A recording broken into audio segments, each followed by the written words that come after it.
Welcome to Cackling in the Void. I'm Kaylee. I'm Ashley. And let's see if the void echoes back today. We're two best friends diving deeper into the void today, talking about chapters 20 and 21 of Iron Flame.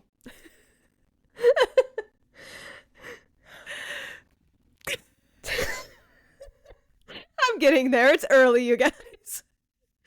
Earlier for Kaylee, though. I guess I don't really have that excuse. What do you mean? It's not that early. It's not that early anymore. It was early this morning. Yeah, I was like, it's 6 a.m. That's a normal time for people. That is a normal time for filming a podcast with full energy. 6 a.m. is the perfect time. I mean, I feel like a lot. I'm not gonna lie. I feel like a lot of people have crazy filming schedules like this. That is fair because it's the quietest time. Probably. Yeah. Anyway, so we hope you guys are doing good, and we're really excited. I know I'm really excited to talk about these chapters because it was just so much, and I apparently have the memory of, like, nothing because I completely forgot about every single thing in these two chapters, and I was like, wow. I'm just, like, reading this, I'm like, wow, how interesting. And it's like, I know the knowledge of the books, but it was just like, wow. Like, I forgot everything. This is wild. I loved these chapters. I thought that it really showed first of all, it showed a lot more of like a political side of the world because Violet is figuring more and more things out, as well as it furthers her relationships in the sense of we're not getting new relationships, but she's furthering it with the people that she already has in her life, which is really awesome. Yeah, I agree. Yeah. Well, we're going to dive right on in, starting with Taryn and Violet are arguing about the landing running dismounts that she has to do for graduation. And because Taryn doesn't want her to do it. Yeah, he's like, absolutely not. You are not doing that. And she's like, I need to for graduation. Like, this isn't me saying I have to do it. Like, this is graduation requirements.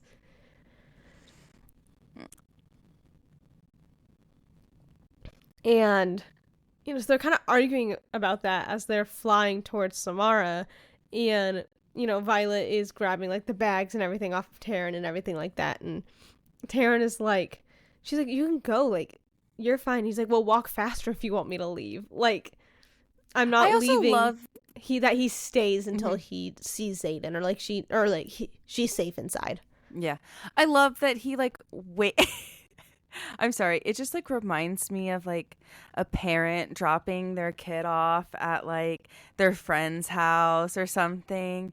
And the kid's like, Mom, like, it's fine. Like, you can leave. Like, you don't have to watch me go inside. And the mom's like, no, like, come on. Like, don't worry, sweetie. I'll be here. Like, I love that, like, Taryn is like that concerned parent that absolutely. That is like, oh my gosh, like, don't worry about it. I'll be right here, sweetie. Like, you can run out. I'll wait. Like, he really is, though. And he will never admit it, but he definitely is. Like, he's like, no, I'm like, tough and strong. But he has such a love for Violet. Such a love. I love it. Such a love-hate relationship, but definitely tons of love. I would say it's a love annoyed relationship. Yeah, like, I feel like he gets more like annoyed with her than anything. He's like, God, I forgot how annoying children can be. Which, so valid, though.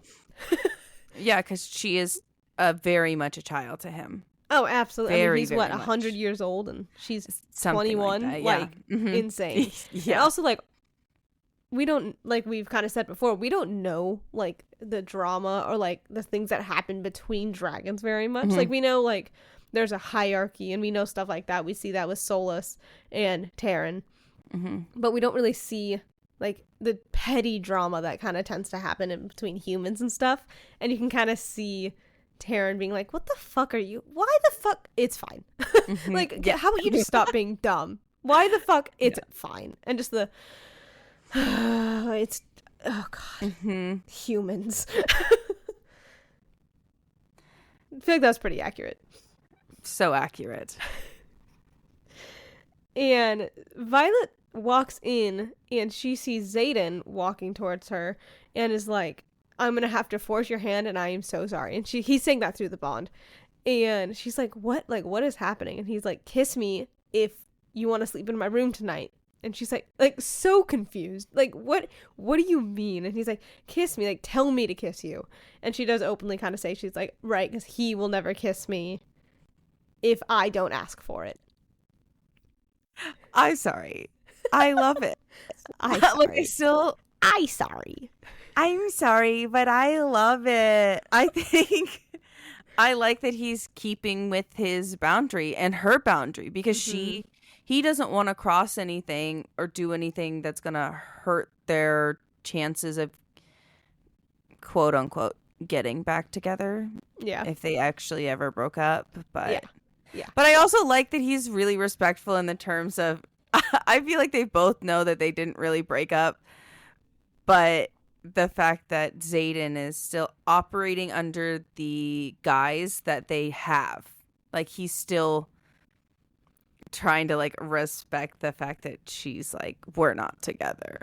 Yeah. But also just, like, kind of reiterating that he's not going to use sex to get her back. Yeah. Or any type of, like, physical interaction. Because he knows that would work, because he doesn't want just the physical part of her. Like, he does.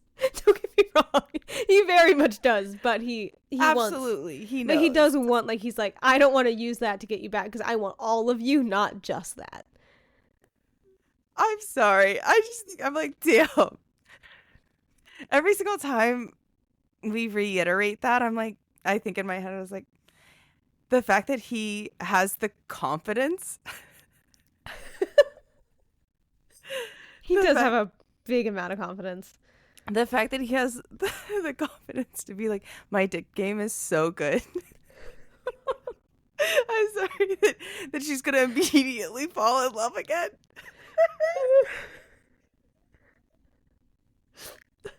Which we know she would, though. Yes, we know that she would, but also, good for him. Yeah. You know, congratulations, sir. Yep. And go ahead. I was gonna say, he can win wars with it,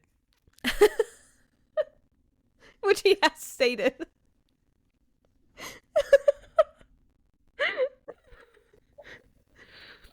And so the reason that that Xaden is doing this is because Mira is now stationed at Samara, and she's been very adamant about Violet sleeping in her room, which is so valid. They haven't seen each other in months. Like, that's so valid of her. And, you know, Xaden, like, because Xaden knows that Violet's going to want to talk. How they left it last time, they were fighting and it wasn't great. And so he knows that Violet's going to want to talk. And so it was like, if you want to sleep in my room, like, kiss me. And so then, you know, then we see Mira, and I know every single time she's like, I always want to say like on the screen, but like in the book, I'm like, oh my God, I love her. And I know, Kaylee, you feel the same way about it. I enjoy her. I think that I really enjoy characters that present as strong, proud, tough individuals that are actually softies. That like actually truly care, because you can tell how much Mira cares about her sister. Absolutely. And how much she cares, but I do think that Mira wanting Violet to sleep in her room is a little bit of a like an older sister controlling thing, because Mira doesn't like Xaden. No. So why would you see what I mean? Like, Mira doesn't like Xaden, so I feel like Mira has this sisterly or like familial, like, she's gonna call it love, but I'm gonna call it duty, because like she feels like she's like responsible for her younger sister still, and so she probably feels like she still has to protect her, and that Violet isn't, I don't know, cognitively making the correct choices that I agree with Miro this. would make. And so I do think that like half of it is, yeah, she hasn't seen her sister in a really long time, so of course she would want to spend more time with her sister. Yeah. But also on the flip side, I do think that it is slightly controlling and manipulative. But I feel like a lot of people would ignore that fact because it is family. Yeah. Because if Ree did that, people would say that like Ree's like a controlling friend, and that it's almost like Ree doesn't want her to have other friends. You know what I mean? Yeah. But because Which that is not healthy. If you have a friend that wants you to only hang out with them ever, and you're not allowed to have any other friends, not a healthy relationship. Same with family members. Same with family members and friends and partners. It's just an all around very same thing. Very much same thing. Yeah. But they do kiss when Mira is coming out, and they're kissing so passionately. Violet has to say it. Like she is in love with him. Like she has to say that she's in love with him, basically, because literally she can't think of anything else ever. Yeah. But so also true. just the fact that she, when they are kissing, she openly is like, he is my horizon and I see nothing else past him. Like that is it. Like he is that. And she does hate that feeling, because like as she's kissing him, she's like realizing, she's like, oh wait, hold on. As much as I'm feeling this kiss, and as much as like how intense this has gotten, and how much this draws up feelings that of how much like I love him and I wish that I could trust him, and he is like my end all be all, basically. And literally she says it, her horizon, which I think is a crazy statement. If we think about and like break down that analogy, it's, you see your horizon everywhere, regardless of whether it's day or night. Yeah. And yes, it is far away, but it's still present. It's kind of like saying like, oh, I love you to like the moon and back. Like that's a long distance, but the fact that hers is so vast and reaching that it like, I'm going to say, haunts her day and night. Yeah. You know? And she's like, oh, wait, but this is all still for show. Yeah. You know, we are kissing like this because I want to sleep in his room tonight, which, yes, sounds the way that sounds. But also the fact that she is like trying to rationalize it, and she's like realizing it's a show, and then, you know, they have the bond, and it's just kind of like one of these things where it's like, you know, fuck the show, like this is real, and she feels it. And I mean, we know that Xaden feels it, you know, absolutely, because he is the one that still wants to do all of those couple things. It's just, the roles have definitely been reversed from the first book. yes, Absolutely. Especially because she in the first book was more of the pursuer. She pursued him and pined for him a lot more. Not that she's not pining now, because she loves to pine. Yes, absolutely. She is the fierce heroine of the book, you know, so we have to have a little pining. Right? You're not wrong. No, you're not wrong. Okay, you know, and she is, you know, throughout this whole book, she's always been struggling with the fact of, I want him, but I don't want him. But now he's struggling with the fact of, well, I've accepted that I've wanted her, and now I only want her, but now she doesn't really want me. So what can I do to to get her to want me because I'm never going to stop wanting her. Yeah. Which is one of those things where we saw that in Violet in the first book, where it's I don't know why I want him, but I want him and he's the only one I want. And I need him to want me. Yes, we saw that a lot in the first book. Which is also, I think, like one of the reasons why their relationship is toxic is the fact that it's like this very like hot and cold relationship that doesn't have a lot of stability, especially like right out of the gate. Like not having that much stability in a relationship is hard and it's draining. Yes, absolutely. It's so draining. And but they're not necessarily like giving up on it. They're still trying to talk. And I also think that she does want to talk to him. So yeah, she does want to sleep in his room because she wants to talk to him and wants to have this, you know, connection with him. And, you know, Mira is very much like, she's like kind of watching. She's like, all right, we're done. Please stop. I get it. Yes. Like, I get it. Chill, please, because it's weird watching my little sister make out with a man that she doesn't like. Not only make out with a man that she doesn't like, but make out with a man in the middle of an entire basically fucking courtyard. Oh yeah, no, that's so weird. Everybody is around. Absolutely not. Like, no, thank you. It's not just like a little peck. It's like they're making out. Like, yeah. Like, it's one thing if it's like a little peck, like, oh, hey, how are you doing? Like, a peck. Yeah. But making out with literally, no, thank you. Not for me. I think, yeah, like, it's just the fact that it's in the middle. Like, me being like, if it's off to the side, then yeah, it's okay. It's a little more understandable. But it's in the middle. And like, yeah, it's like right in the middle. Yep. And it's also, it would be really weird to see your sister like making out with somebody. Like, that's just not something. No. I mean,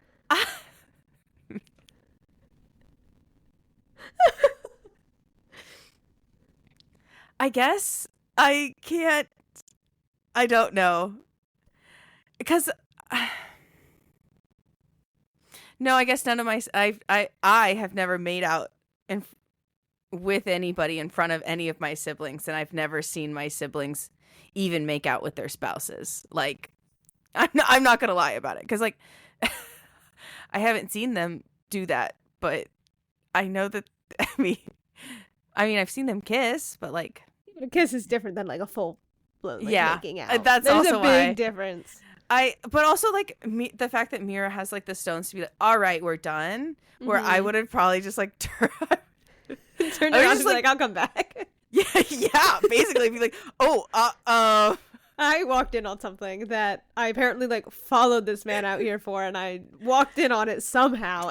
I would have just felt so weird. I don't think I would have been. I don't know if I would have actually said anything, or if I would have just like, maybe I would have stood there and just like turned around. Yeah, and like, I'll stand here backwards. I feel like that's like I'm not gonna look, but I'll just stand here so like they know that I'm here. Wow, look at this really cool stone wall. Basically, like, wow, like, hey, bro, is that a new sword? That's crazy. Let me see that.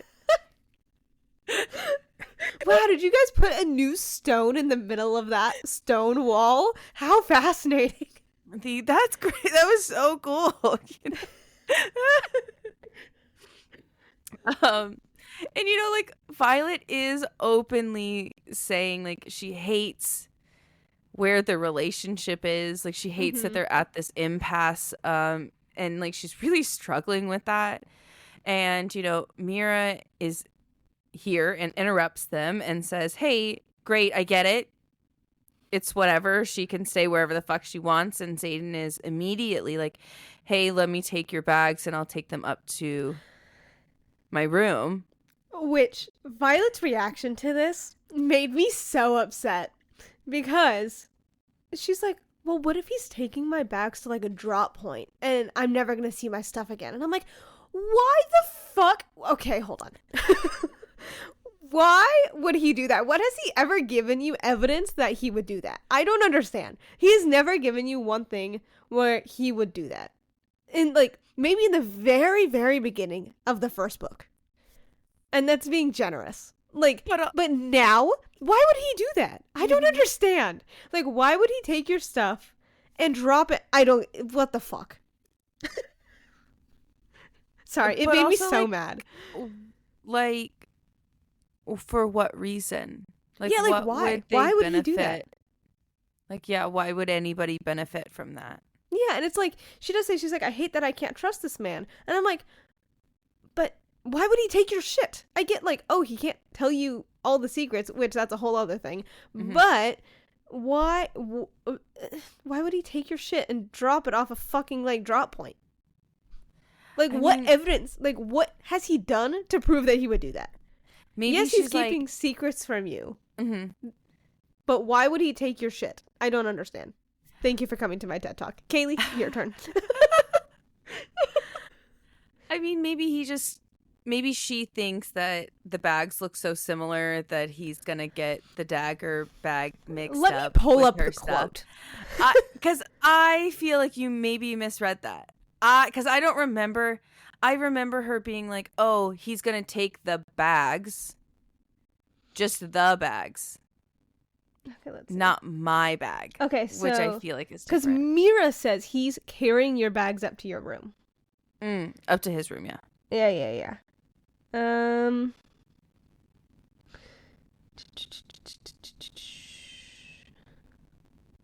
going to find this. Continue talking while I find this. Yeah. So Mira's just like, okay, why is he being so sweet? Like, if you guys are just fucking, if you guys are, I'm going to be honest. If you guys are just fuck buddies, like, why is he like treating you like his girlfriend, basically, is like what she's trying to get at.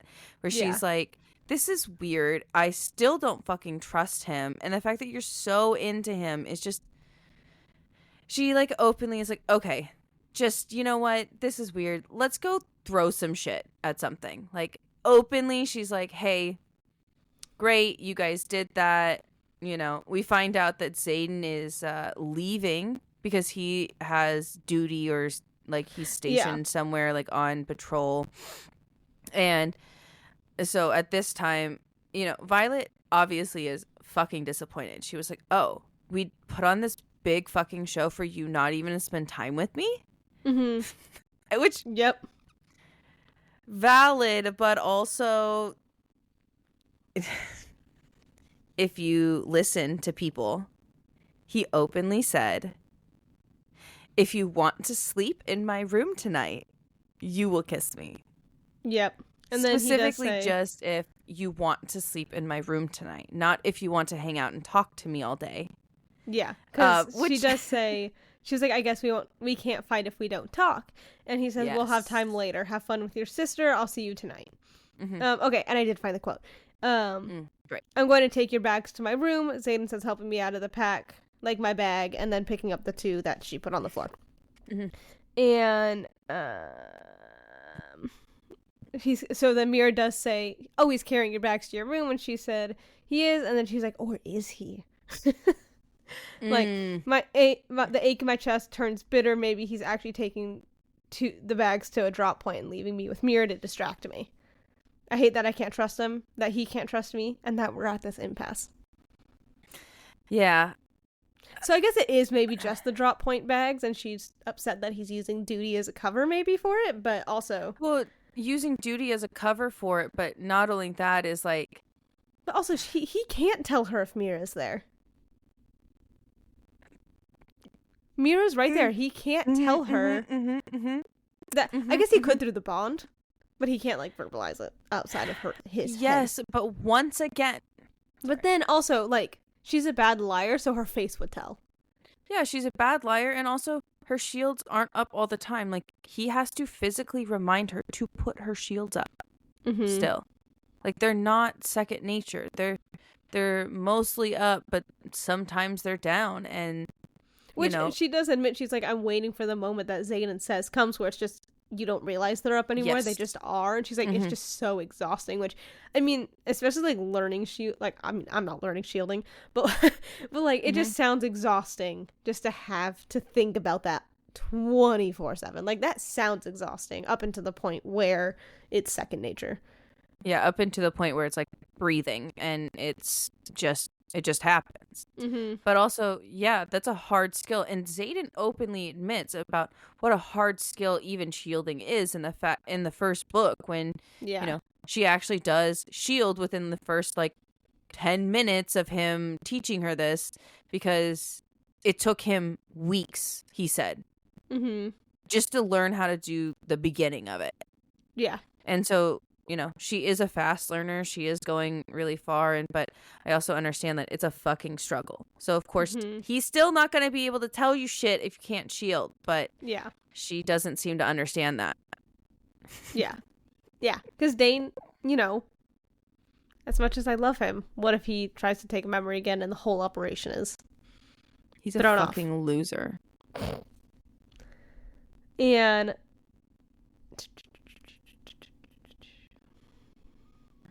so her and Mira are now throwing daggers, because I also love the way that like Mira, just the through line is, let's go throw some shit. I'm over watching you guys make out and do whatever you guys do with your eyes. So let's go throw some shit because this is fucking weird. Fuck. Yes, I agree. And so her and Mira are, you know, basically target practice with daggers and stuff, and and they're talking, and you know, Mira's asking her just, how are things going? How is, you know, RSC, like well, she's like, first of all, she's like, how are things going? Yeah. And she was like, that was kind of a lot, you know, like, once again, if you guys are fucking, why are you guys kissing like that, you know? Yeah. Yeah. And then Violet kind of starts like talking about, she's like, well, I don't know, we're kind of at this impasse and blah, blah, blah. And Mira just openly says it. She's like, oh, fuck. You guys aren't just fucking anymore. Like, you're falling for him. Like, we see it, like, you're falling for him. And this is, like, not,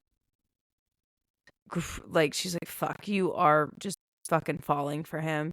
And then, like, the conversation pivots to how's school going, basically. Yeah. And she does like, oh, like, how's RSC? Because, you know, they can talk about it now because it is a classified class. But now that she knows about it, she can talk about it. And, you know, Mira does say, she's like, after war games, RSC is where you lose the most riders. Yeah, they lose the most second years in RSC. Wild. Because we know, like, there's the interrogation portions. Like, it's been mentioned throughout the book, and it's, are they really beating the kids to death that often? Or are the kids breaking and kind of just mentally going insane? And yeah, I mean, kind of doing it well, that way. it's open, like, Mira says it. She says, they will push you to your limit where you are almost dying.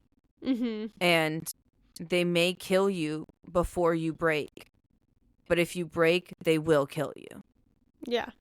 And so it's just like, that's the thing. Where it's like if they're breaking, you're right. Like if they break information. Yeah, if they break and they like confess or say something or like tell them, they're dead. And so it's like, if you can't handle that type of torture, you're dead. If you, even if you can, but it goes too far, you're dead. Obviously. Like, yeah. And so, you know, and it's like I understand why they think they need a class like that, just to put them in the situation. Like if you're in war, like that might happen, but also wild that you have permission to kill students, you guys. I mean, they've been doing this for like, I don't know, 200 plus years, you know? Fair. So, like, they've been doing it since the inception of the school. Yeah. Like, this isn't a new class for this year. Yeah, and then, which is, yeah, it's so interesting. So they're talking about RSC and how that kind of relates to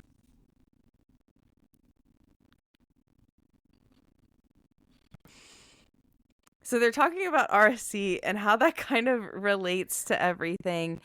And as they're throwing these daggers, Mira's like, since when did you start carrying Tirish daggers? Yeah. It's like, when did you get those? Because those are, definitely not standard.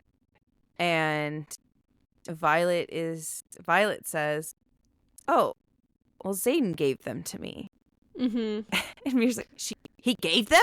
It's like, well, no. Like, I won them off of, like, a mat. Like, we were fighting on the mat, and I, like, won them off of him. And she's like, but they look custom. And she's like, oh, yeah, like, they are. Like, they're weighted, like, to my body type. Like, they're fit for me. And she's like, he made them for you? Like, she's so baffled. Which, I mean, makes sense. Like, of all the things that she's heard about Xaden and, like, the Ryerson family in general, like, she can't imagine Xaden being nice.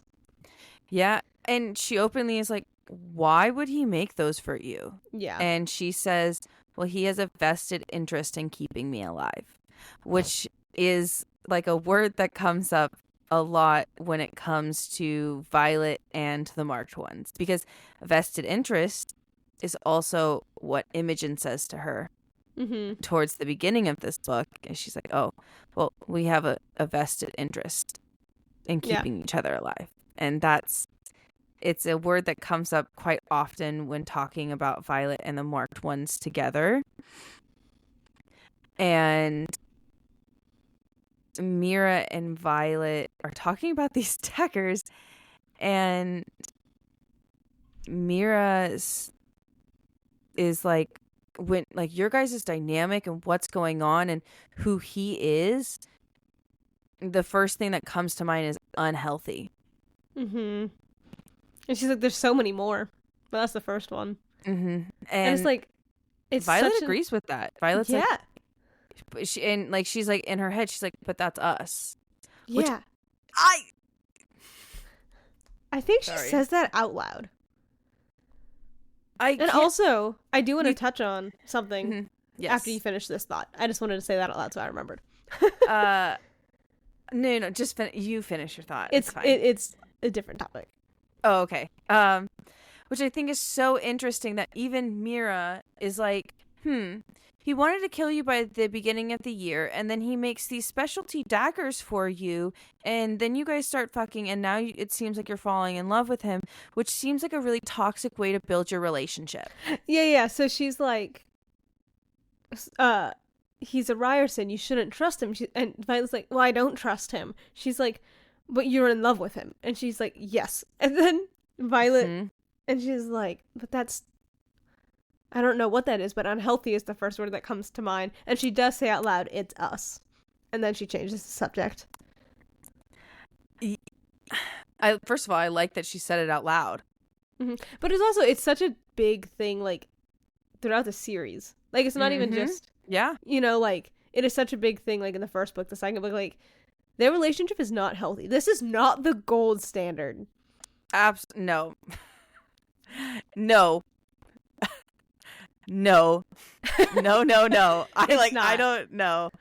Yeah, like, listen, I feel like there's always going to be a sense that people like to chase like that high, like that up and down high, but I don't think that that's where a relationship should ever come from. No. To be quite honest, a relationship has ups and downs for sure. Absolutely. Nobody's perfect. But the times when you know that you are truly loved, cared for, and can really like feel the most amount of happiness, I feel like, comes from stability, comes from the security in each other, comes from security in situations and other things, and it comes from that really passionate sense of peace and understanding. Yeah. And like their relationship is not that. No, it is not. And it's not that. It is not. It really is not. But the thing that I wanted to bring up was this is the first time Violet is seeing Mira after she knows Brennan is alive. And you could just tell it's this, like, it feels wrong keeping her brother, like, from her, which, I mean, that makes sense. Like, she even says, like, they were inseparable as kids. Like, Mira and Brennan were so close, and the fact that Violet can't tell Mira that her brother is alive, and it's like, oh, and Mira does say, she's like, oh, like, my only sibling to Violet, and Violet's like, but I'm not. Like, in her head, she's like, I can't, and she tries so hard. Like, but just seeing if there's a workaround. I understand. I would feel just as guilty as Violet does. Yeah. Because I had... Surprise, Kaylee has siblings. It's insane. I have step siblings. That's about it. Yeah. But Ashley's the oldest. No? Natalie is? Yeah, Natalie's 23. I don't fucking know how old Natalie is. 23. I'm going to be honest. I just told you. Yes, obviously. You just stated it, but I was going to be real. I don't know how old any of your step Troy's 17. Natalie's 23. I'm in the middle. Me, I thought Troy already graduated high school, but he's a baby. This is where I am wrong. This is where I don't know anybody's age ever. I love that you thought I was the oldest, though. That's funny. I don't know. I just fuck. I don't know, man. Anyway, so yes, you have siblings. Yeah, I have siblings, and they're both older. My brother. You are the baby. Yeah, I am the youngest, but it's kind of funny because my brother is the oldest, my sister is the middle, and I'm the youngest. Really? Yes. I thought your sister was the oldest. No. So, like, me being like, I relate to this odd family dynamic so much. Like, wait, no, I did know your brother was the oldest. Yeah. So my brother is the oldest, and if I saw my sister, if I saw my sister after seeing my dead brother, like after 8 years, then seeing my dead brother, then seeing my sister, and being like, I can't tell her. Yeah, that'd be weird. It would be so weird. Like, because I feel like when you lose a family member, or a friend or anybody, like when you lose somebody like that is such a pinnacle point of your life, and then to have them gone, the grief stays with you every day. It's like a hole that's still gonna be there. Like, a lot of people talk about it when they talk about grief, about how it comes still through waves, that it doesn't matter how long it's been, you still think of them. It doesn't matter how long it's been, but you have fond memories of them. You have flashbacks, you have sadness, you have, that feeling of like almost like survivor's guilt, like if it was an accident or something. There's so many things that go on that you constantly think about every single day because your life is truly affected that they are gone. Yeah. And then as a sibling, to have to see my sister go through that still, and still carry that guilt when I have the power to to alleviate that, would fucking kill me. Like, I'm not gonna lie about awful. That. It would be so hard. That'd be so hard. And I know that, like, they're only step siblings, but I did, like, grow up with them. Like, this isn't, like, a recent development. Like, I've known Natalie for, I think we just talked about, it's like 13 years now, which is insane. And, I mean, I've known Troy for 10 years. So, 12 years. Wild. Anyway. And so it's, like, I grew up with them. So if, like, Troy passed away, and I know I'm the middle, so, but, like, if Troy passed away and then I found Troy in, like, this situation, and then I saw Natalie, it would be so weird. I would hate that. I'd be like, I could just tell you, though, but I can't. I would hate that. I would absolutely hate that. Yeah, it would drive me insane. It really would. So I would never want to see Natalie until I could tell her. It's I would never want to tell my sister. Yeah. So, I mean, this type of dynamic, understandable that she feels so guilty about that. Yeah, absolutely. Because I would too. Yeah.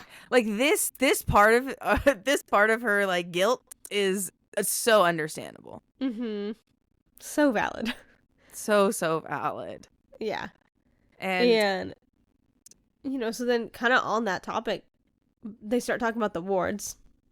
And Mira's like, why the fuck are you asking me about the wards? Like, this is above my pay grade. Therefore, it's above your pay grade. Like, this is weird. And she's like, well, what do you know? And, Violet kind of tells her the knowledge that she's been learning after, like, all this research. And Mira's like, and kind of just looking at her. And Violet's like, all this is easily found in the archives. Like, you can, if you know what you're looking for, you could find this information. And,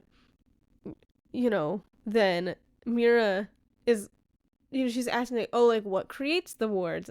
Violet is. And Mira puts up a sound shield and is like, what the fuck is going on? Yeah. Why are you asking? Why are we What's doing going this? on? I don't like this. Yeah. And, Violet's like, well, that wasn't dragons attacking at Poromil. Dragons don't do that. Yeah. And she also asks if Mira was deployed to Poromil. Yeah. And Mira said no, she just saw it from afar because she was doing a scouting mission. And then she also asked, like, hey, did you know anybody that went in? And Mira again says no. Yeah. And, Violet's like, what if it was Wyvern? Like, do you trust the male? Like, she's trying she wants to tell her. Because, Mira did read the incident report. And she's like, oh, well, I mean, I read the report. And then, Violet says, do you trust the report? Yeah. And at first Mira's like, how do you know about that? She's like, we learned about it in Battle Brief. Like, this is not me digging. Like, that was Battle Brief. And Mira's like, and she does say, like, what if it was Wyvern? Like, Violet does openly say it. And Mira, like, you see her soften, though. She's like, I think those fairy tales are, like, getting to your head. Like, are you sleeping? And Violet's like, it's a way out. Like, I need to take the way out. I can't tell her. Like, she's not ready to hear it. I'm not ready to give that to her. That to her. And she takes it and she's like, okay, like, let's go put you to bed. Like, you need to sleep. But also, it's just, I think that right here, she saw that Mira still believes in, like, in this. Yeah. Like, she believes in her country. She believes in the reports. She has no reason to question it. Yeah, and the fact that Mira has been deployed so many times and hasn't questioned it yet. Yeah. I also thought it was really interesting that Violet didn't bring up the redacted letter. I do think that is interesting. I don't know why. I think it's... Well, also, I mean, her head was kind of full with Brennan is alive. It's kind of a I big feel like thing she's to a be in her little head. distracted. Yeah. Yeah. And just a little, though. Yeah. And so then good Lord, there's so many names. Mira takes Violet to bed, and it is interesting, and it's like you said, like, Mira's trust in her government and the country and everything is so unwavering right now, whereas you see the difference with Ree, where it is like, something's weird. And it might not be 100% with the government, but it is like, she's not... Leadership. She's questioning leadership. Like, she is definitely piecing it together. Whereas, I mean, also, since Mira is on an outpost, I feel like it might be a little bit harder just because she is on duty and, like, doing other, like, so many other things. Whereas, like, in Basgaia, you're with the same people doing the same things. And so it's like, when things start kind of being weird. Does that make sense? Yeah, but also you're studying, and when you're studying, your brain is like... It's a different muscle. Yeah, like it is. I mean, your brain's a muscle, but it's using different parts of your brain. Not your brain's a muscle. You know what I mean? You're using different parts of your brain when you're studying and taking in so much information. Whereas, like, when you're at an outpost, yes, you're taking in information about, like, attacks and everything like that, but it's a very different intake of information.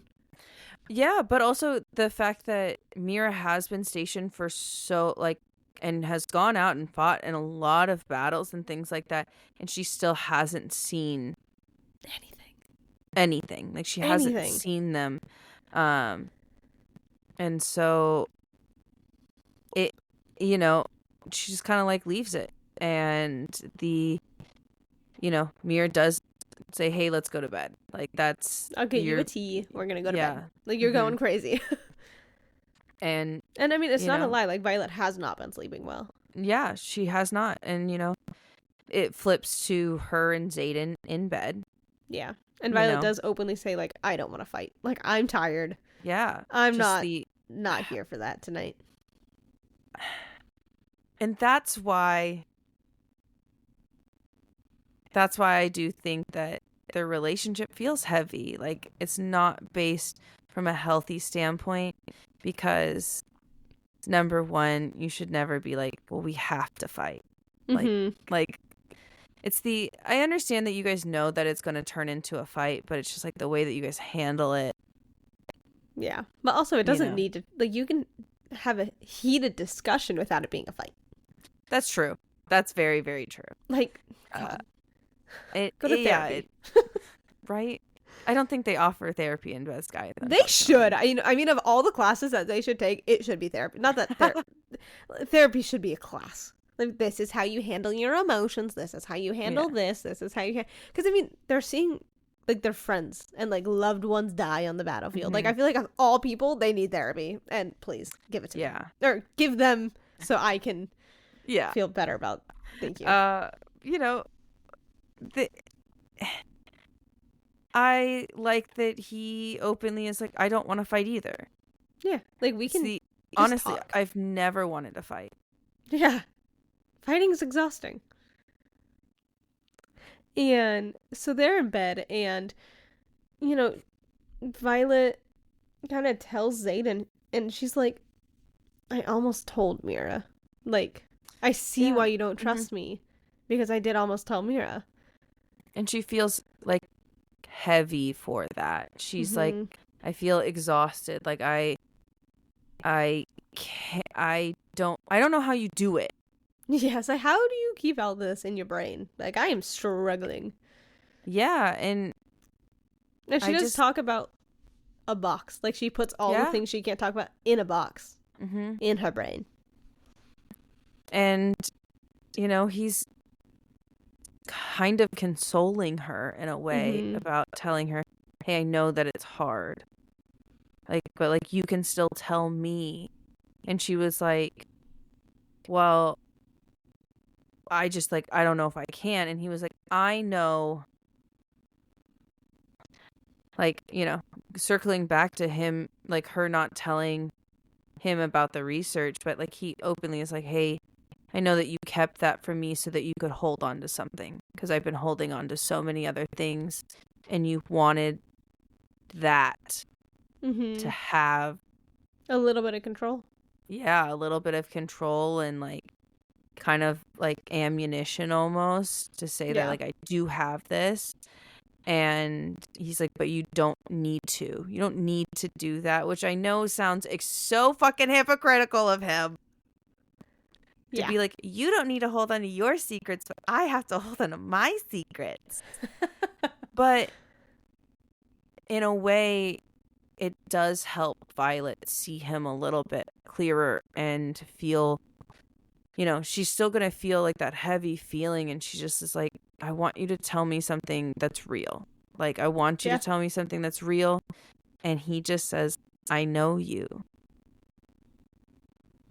And I'm like, that's such a heavy way to, like, have or end a conversation. Just like they're talking about everything. They're talking about, like, she actually finally asks him fucking questions. And, like, they're having, like, a normal ass conversation. Oh, it's great. Yeah. Like they're actually having a conversation about what's going on, and he's giving her information, and he's, able to have a conversation when she fucking asks. Wow. Actual and also, questions. Yeah. And circling back really quick to, like, how it is hypocritical of him to be like, I'll keep my secrets, but you can tell me yours. But also, her secret, like, he knows about this information already, whereas, like, for him keeping secrets from her, it's because memory reader, Dane, like he can get the information and like jeopardizing the entire thing by telling her, but her telling him is she gets back not up. gonna. Yeah, it's like not really going to jeopardize anything.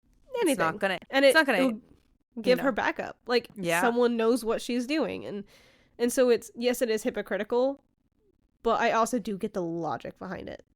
Yeah, and you know, they talk, like, she openly is like, I wish our relationship was easy. Yeah. I wish that this was easy, and I love that Xaden openly says, it's not easy. It's never going to be easy. Yeah. Like, this is what we chose, and it's not easy. And then, like, he's like, we're not easy. What we build together has to be strong enough to withstand a storm or even a war. Easy is not going to give that to us. I know, and you love that. It's a good line. It's a good line. It is. Kaylee loves this line. I also really love this line. Because it's true, because in relationships you do have to work hard. Like, relationships are not fucking easy. And if you want something to actually work in a relationship as you guys grow and transform and age and really like want to make it, it's not going to be fucking easy, even in like the times of stability. Yeah. You know, yeah, there's going to be easygoing times, of course. Just like I said, there's ups and downs in a relationship, but relationships are never going to be easy, and you need to constantly be working even when things are stable. You constantly be like providing for yourself and your partner, constantly be, you know, thinking about your needs, their needs, and how everything is going. You know, I think I'm like, man, to have a stable relationship, it's really hard. It is really hard. But I do think that he's right. Like, their relationship is not going to be easy. You know, Imogen in the other, you know, chapters openly stated, like, if you wanted a normal relationship, you would have picked Dane, but you didn't. And kind of openly, openly saying, like, you know, you didn't pick the easy route. You could have picked normalcy. You could have picked boring. You could have done that. Yeah. But you didn't. And this is what you chose. And this is your bed. And now you gotta fucking lie in it. Yeah, literally. Or if you really don't want to, break it off with him. Yeah. Or get up and get out of bed and say, I don't want this anymore. And walk out. Yeah. And walk away. Yeah. And she's not. No, she's lying not. in the bed. Yeah. And she's doing that. But just the fact that. But everybody's aware that it's not going to be easy. Except for Violet. But also, it is a very valid, like, I wish this was easy. Like, this is exhausting. And especially like, in this, like, impasse they're in. Like, it is that really cloudy gray area where it's like, oh, God. And, like, I mean, that is an exhausting place to be in. It is. It's going to be exhausting. Because, like I said, you guys built your relationship on an unstable... toothpicks. Yeah, like on unstable ground. Like this, you guys did not pick a strong foundation to build your relationship on. I'm gonna be honest about it. Like, did not at all. No. Like, okay, guys, cool. You know, but you know, they were actually able to have a conversation. They were. And she was asking questions, which was great. And she was like, "Wow, it worked." I'm like, "Yeah, like." That was so baffled. That was the deal that you guys made. That if you like, ask questions, yeah. And it's like I do okay. I feel like I said it before, but I do think that it's slightly of a cop out in a way. Yeah. I understand, like, he doesn't know what she wants to know, and so he's like, "Oh, well, you gotta ask, blah blah blah." But like, you know, I understand, but also. I have feelings. You have feelings, huh? Yeah, I have feelings about it. But the fact that she was able to clue into what's going on and what actually the question thing was. Yeah. You know, like, I feel like she struggled with that concept for a really long time. Like, she struggled with the concept of asking him questions and realizing that she really could ask him anything. Because she started asking these questions. She's like, wow, can't believe he's answering me. That's crazy. And it's like but that was the boundary that he set, that you have to ask him questions if you want to know things. Yeah. And he will tell you if you ask. Yeah. And, so she's asking questions like, oh, like, how are the alloys made? And how are, like, kind of the wards and, like, stuff like that. Yeah, because she asks him about the wards, and he's like, I have no idea. He said, I don't know, man. Yeah, he was like, he kind of said, like, he was, like, openly, like, oh, I really, like, I still don't know. Like, it must be lost. It has to be lost or something. But it's not. It's not. There's no way. She even says, like, there has to be documentation. Like, there's no way there's not. Yes. Just in case the wards fell. Like, there's somebody that knows how to do it. And it's written down somewhere. Yeah. And, they're talking, and he's like, oh, like, here's some, like, fabric knots. Like, I learned how to do all of them. Can you beat me? Because he knows she's competitive. And so then she, is like, fabric knots? I never took you for a fabric knots kind of guy. Like, that's weird. Which, I mean, I don't think anybody did. What a random little thing. Yeah, I guess you need something to do with your hands while you sit in class, so why not tie knots, Yeah. And, she does say, she's like, shielding is hard. Like, she still is like, I'm getting better, but, like, I still can't block you out. Mm-hmm. Like, I still can't. And he does say, he's like, the day you're able to completely block me out is the day I'm dead, or we're both dead. Yeah. And, because he was like, even when he was fighting down in the basement, the first time she got there, he was like, my shields were up and you were still able to find me. Yeah, like you were still able to sense where I was, even though my shields are still up, and his shields are way stronger than hers. Yeah, he's like, I have I have strong shields, and I couldn't even fully block you out. Mm-hmm. And so it's like, he does, he's like, I can't fully block you out either. And he does have stronger shields than her, 100%. Yeah, 100%. And he does say the alloys are made from dragon shells. Shells, which I thought was really interesting. Like, what a little thing, like, what little tidbit. And then, they curl up, like, to sleep. And he's like, you love me. And then she just kind of goes, like, just stop reminding me. Like, she's kind of annoyed. She's like, stop. I don't need that. And then, but he does say, he's like, maybe you're not the only one I'm reminding. Lee is screaming into her hand. For all of our audio listeners, screaming in the hand. Because I can't, I mean, I could scream, but also so unpleasant. That's not a good idea. Yeah, Avery. No, maybe don't scream into the mic. It is a really, really, it touches the heart of it. It's like, what if...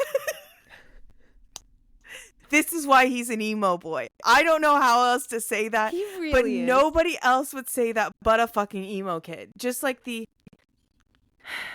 You love me. The stop, like, but also like the dynamic of her being like, stop reminding me, and he's like, hair flip, smolder. You're not the only one. Maybe I'm not reminding you. Maybe I'm reminding somebody else.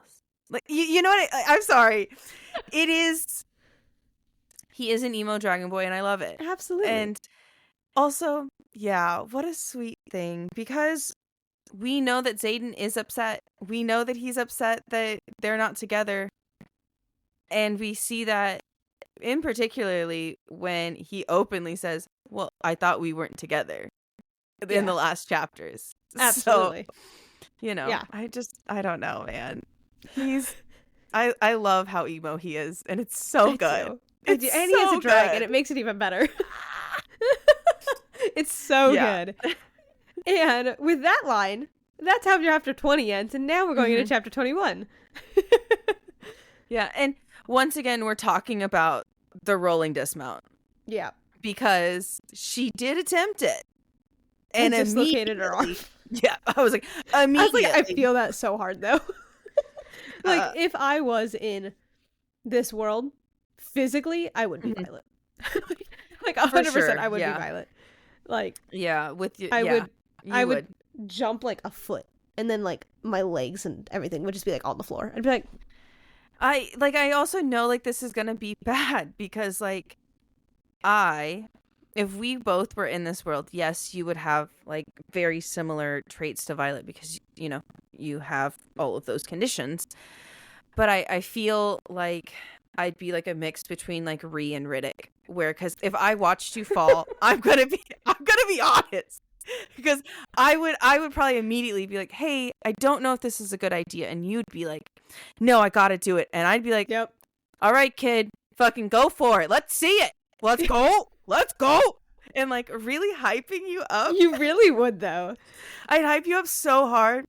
And then I'd watch you fall and I would laugh. I would laugh so hard. And then I would run over and be like, oh my gosh, are you okay? Do you need help? You're just like rolling on the floor laughing. Yeah. Like, 1 second. I'll be there in 1 second. I'm so sorry. What a loser. All right. Are you okay? Do you need help? Can I help you with something? If we were here, we would literally annoy every single person around us, though. Honestly, I feel like we would be kicked out. I don't think that they would want us at that school together. No, we'd be laughing too much. No, yeah. And you know, she does dislocate her arm and does get put on Nolan's list. Which he's a list now. Like, yes, he has a list. And they do say, like, there's never been a list for a mender that's a month out. Like, that's weird. Yeah, I was going to say, the fact that it's a month out is insane to me. Mm-hmm. Insane. And, you know, she's finally thinking that like Ree's conspiracy theory might be true. There's something maybe, you know, to think about there, but she's like, I have so much other shit to think about. I'm not going to think about this right now. Mm-hmm. Yeah, she's like, yeah, there's so much in my brain. I need to pause on that. We'll come back. We'll circle back after I do this, this, and this. Like, there's just like a list. She's like, yes, I need to, exactly. I can't keep anything else in this brain. My brain is about to explode, which she does have a lot of information, and it does need to just, she needs to say, like, it's one of those things where I feel like she needs to, at least I know I'm a verbal processor. I think out loud. Yes. And I know you know that because you hang out with me. And I also do think it helps in general, like, once you say it out loud, it's like, okay, that's the reality. This is how it's going to work. Let's figure it out. Mm-hmm. You know, and it's like, she hasn't had the opportunity to fully speak everything out into the world. You know, like, she hasn't had that opportunity yet. No, she hasn't, and I feel like that's what she's really struggling with, is the fact that she hasn't been able to tell anybody because she is a verbal processor. That is 110% what she is. Yeah. And you know, sometimes being a verbal processor when you have to be quiet is really fucking hard. I'll be sitting there, like, I was in a test once, and I'm sitting there just staring at the words, and I'm like, don't speak it out loud. Don't do it. You can process in your head. I'm like, it's fine. It's fine. Yeah. It's not easy, but you can do it. You can do it. You can do it. I can do it. Everybody can do it. It's okay. And, you know, she's practicing the knots as she's, like, sitting in class, like, waiting for the class to start, and everybody's, like, kind of like, why is this class not starting? Like, what's happening? And I think it's Riddick, but somebody mentions it where they're like, oh, you know, I saw all these teachers running to the flight field, like sprinting to the flight field. Like, they were all like dipping, like they were all getting on their dragons and going somewhere. And it's weird that the class hasn't started. And so everybody's like kind of sitting there, like twiddling their thumbs. Violet is practicing her fabric knots. But she has 4 of them down. Yeah, which, I mean, I love that. Like, good for her. But also, I do think that, like, Xaden is right for giving her, like, a project that she can do with her hands, like, in the middle of, you know, battle brief or class, like, any type of, like, sit down classes, so that I do think that doing something with an activity with your hands calms your mind in a way, because you have to focus on what's in your hand and what you're doing, like, with your hands. Now, granted, if I was doing those knots, I would get so frustrated. I would be so mad. I'm like, it's not working, and I'm gonna be like, are you okay? And I'm like, no. I'm like, okay, sorry. Let me breathe for a second. It is not working, and this knot is dumb. And then I'd put it down and be like, it's fine. Let me just listen for a second, and then I'd go back to it. But, I mean, good for her. She's really going for it. It's kind of like when people, like, knit in class, like, or, like, draw in class, or, like, do anything like that in class. Like, I think that it's, personally, I think that it's fine. But, you know, I know people are fucking weird. Yeah. And it's like, if it. you're like in class and you're like really not paying attention, like you're like, what? I don't know what the teacher said. Okay, that's where it kind of becomes an issue. But if you can like, if you're paying attention, if you could do both and it's helping you concentrate, why stop it? Like, if it's working for you, it's working for you. Continue to do what you do. No one knows you more than you. I agree. Thank you. And then Professor DeVar comes in, and it was close. You were very close. Sounds like a drink. DeVera. Or a lotion brand. I could see the lotion brand, actually. Yeah, it sounds more like a lotion brand. Like, it sounds like, yeah. Dry, cracked skin. Try DeVera. Yeah, absolutely. For your whole body. All of your skin. Just the best. For your whole body of your skin. Yeah, for the whole body of your skin. Listen, it's early, and I'm trying to come up with a lotion commercial right now. You're doing great. You're doing great. I would buy DeVera. Anyway, but we're not talking about lotion DeVera, which I do not believe exists. We're talking about a person named DeVera, so we're not going to buy DeVera. Are you sure that her name doesn't start with an N? Because I was positive. It says right here, DEVERA. DeVera. All right, it's fine. It's I don't know. It sounds like an N. It's okay. I don't blame you. But you are wrong. So actually, but they are subbing. Whatever. Fucking Christ. They're subbing for the class. Yes, they are. Yes, they're subbing. Yes. They're subbing due to an attack on the Eastern Wing. Which is crazy that the Eastern Wing is being attacked and that all of these teachers need to go. That I feel like that means that it's a heavy attack. Yeah. Like, this is an insane attack. The fact that, like, you know, Ashley only yawned once in the session, amazing. I haven't yawned in the past two. I would like to point out. Okay. Okay. But it is weird, and it's also there's only been one fatality so far in the attack on the Eastern Wing. And it's Mason. It was Mason who was in Athbean with them. Yep. And so now 6 out of 10 of them are dead. So there's only 4 alive. 4 are dead. Now only 6 are alive. 4 are dead. 6 are alive.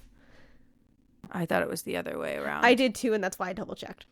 Okay, I'm glad that you double checked because I was like, I thought it was the other way around. I was like, because like when she was like, oh, 6 out of 10.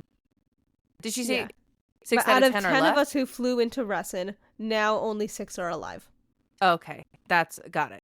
Yeah, and so, you know, she's like, in her head, she's like, I think that was an assassination attempt, and they made it look like a full attack. Yeah, and Ree is right next to her, and she says that out loud. And yeah, she does. She says unless they assassinated him during the attack, because Ree is putting it together too. Ree is fucking smart. Yeah, Ree's a smart cookie, and the fact that Violet doesn't want to acknowledge that is crazy. But anyway, you know, DeVere is like, okay, let's see, like, what's going on in the class. And, you know, the syllabus is basically, how was Navarre formed? Like, like, this is history. It's like, how was Navarre formed? Like, what happened? And things like that. And when people came together to make the continent, like, what happened, basically. And they openly say that Navarre broke off, and it says one place decided to keep their cultural identity, and the other side decided to assimilate and unify. And so that's why the continent is split in the middle. Yeah. And, you know, Navarre has closed borders. And so everybody on the other side of the border is not a part of them. And they say that the people that chose that other side chose to hang on to like their cultural identity and did not want to erase their cultural identity and their language for Mm-hmm. to assimilate. Yeah, because Navarre has one language. It translated things from into one language, and that's why there's so many dead languages that are like 25 years old. Yes. That are really, like, they're just now getting translated. And so the other countries, like you were saying, wanted, like, we can have different languages. We could have different cultures. Like, we don't need one unified language, culture, identity. Like, we don't need that. And so, you know, she's kind of talking about this. And there are some students that are like, oh, it's fine. Like, it'll just, like, who needs to know Tirish anymore? Like, it'll just be translated. And Violet is getting pissed. Like, she is so mad. Which, understandable. Valid, because she also openly says, like, how many facts and, like, things like that have been lost in translation. Mm-hmm. Like, that matters. Like, how many things, like, have been lost in translation? Like, what are we actually losing? We're, besides, like, you know, we're losing culture, we're losing languages, we're losing things like this. And even Ree mentions it. She's like, oh, well, we lost a lot of folklore. Yeah. She Ree mentions it because yeah. Ree knows the stories of the wyvern. She knows the stories of the Baron, which is all an oral account at this point. And she's like, we're losing this. Mm-hmm. The only reason how I know it is she's on the border. Is that's the only reason she knows. And it's interesting because she's like, oh, because I'm on the border, and a lot of our stories, culture, and folklore come from outside of Navarre. Mm-hmm. It comes from outside, from the cities. She's so like, close to putting everything together. She's right there. Like, I really feel like it's, you don't even have to shove her. It's like a dink. And she would know, like, just poke her. Just, if Violet tells her just one thing, everything would fall into place. Yeah, just the fact. I honestly believe that if Violet, it's okay. I'm gonna stop myself right there. I do think if all Violet said was like, "Oh, it wasn't Griffins," she would put the rest together for sure, hands down. All she would That's it. I was gonna say, I was like, if Violet said that, you know, wyvern were real, like, immediately Ree would it would all fall into place. It really, really, really would. Yeah. And but you know, Violet also does mention, she's like, it would take years upon years for all of the things to be translated because not everybody knows Tirish. And so it's, you take 4 or 5 scribes, that's going to take 400 years. Yep. And in 400 years, no one's going to know Tirish. Yep. And so it's like, she's like, it's not fair. Like, this is not, like, and, you know, you can tell Devera's very proud of Violet. Yeah, because, I mean, I also just think that the fact that, you know, they openly state they're losing, you know, rituals, they're losing dances, they're losing songs, they're like they're losing their history. Yeah, they're losing their history. And I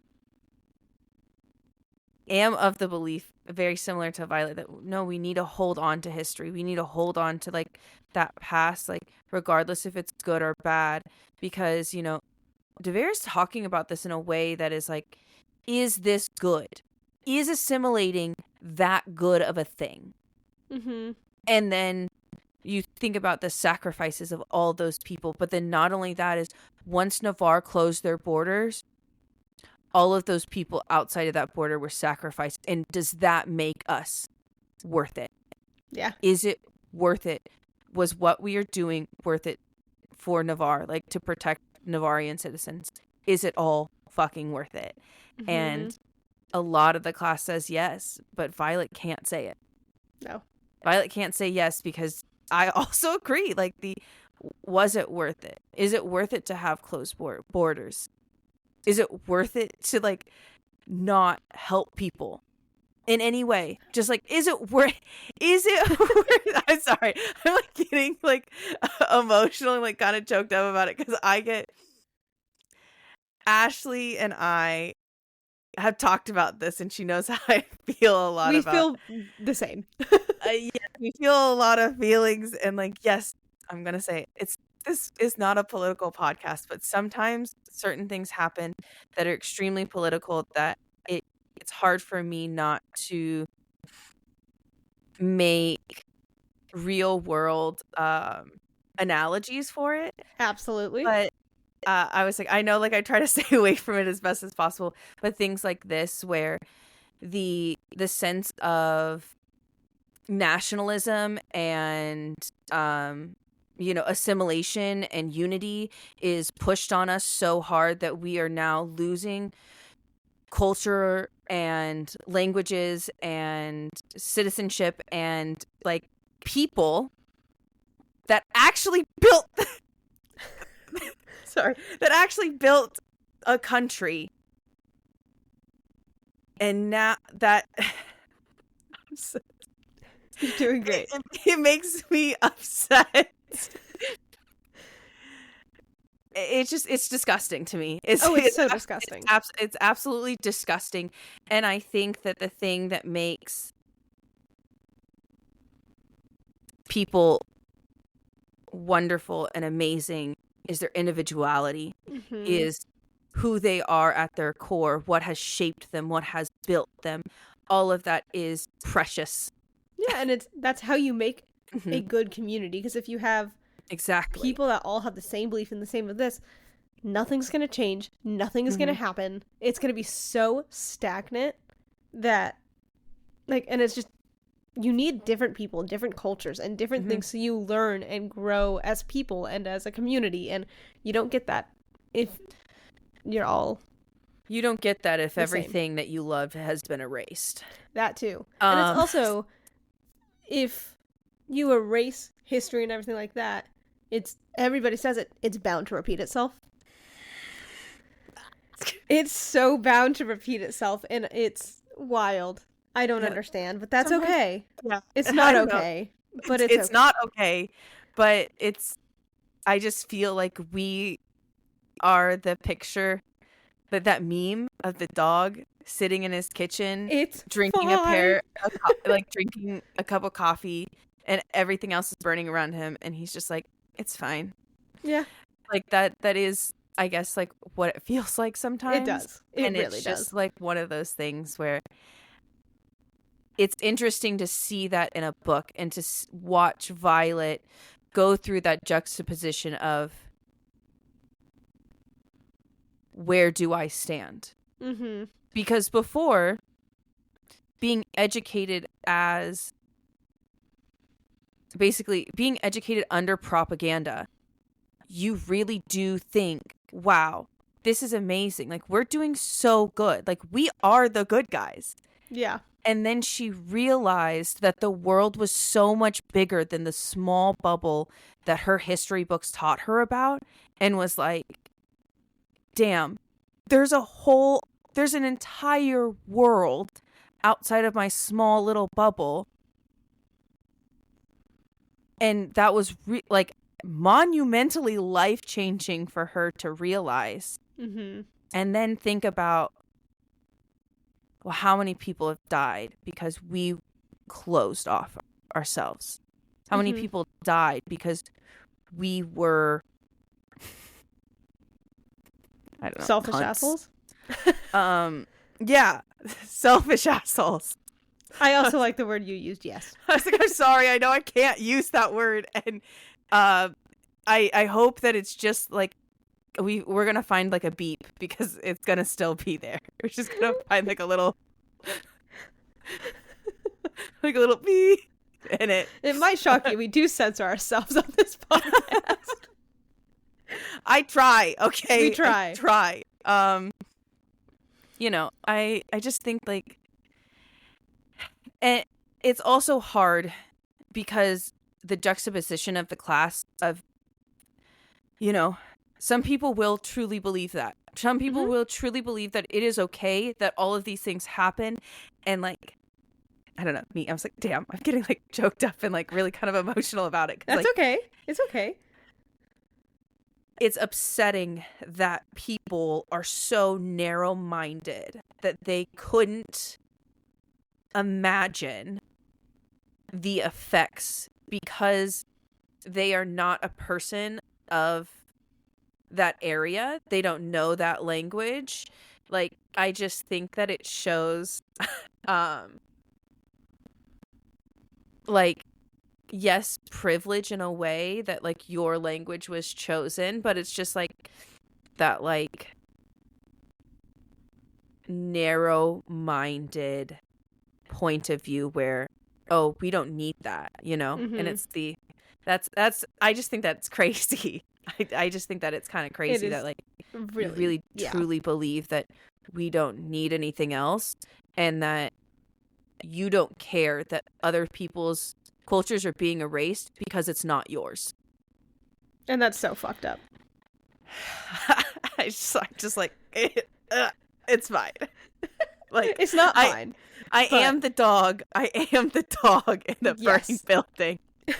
When I say that it's fine, I am the dog in the burning building, because I know that it's not fine, and it's like really not okay. And I was like, and the reason why and the reason why I get choked up and like teary-eyed about it is because I know that it's not okay. Like, deep down inside, every fiber of my being, like, this is not okay. It's disgusting that people think that it's okay. Yeah. All right, thank you, and thank you for coming to my TED Talk about me trying to... beautiful TED Talk. Thank you for coming to my TED Talk of me not being, like, trying not to be, like, super descriptive about things, but I'm sure that you guys all got the point. Thank you. Yes. I agree. Thank you. You did great. Yeah. And...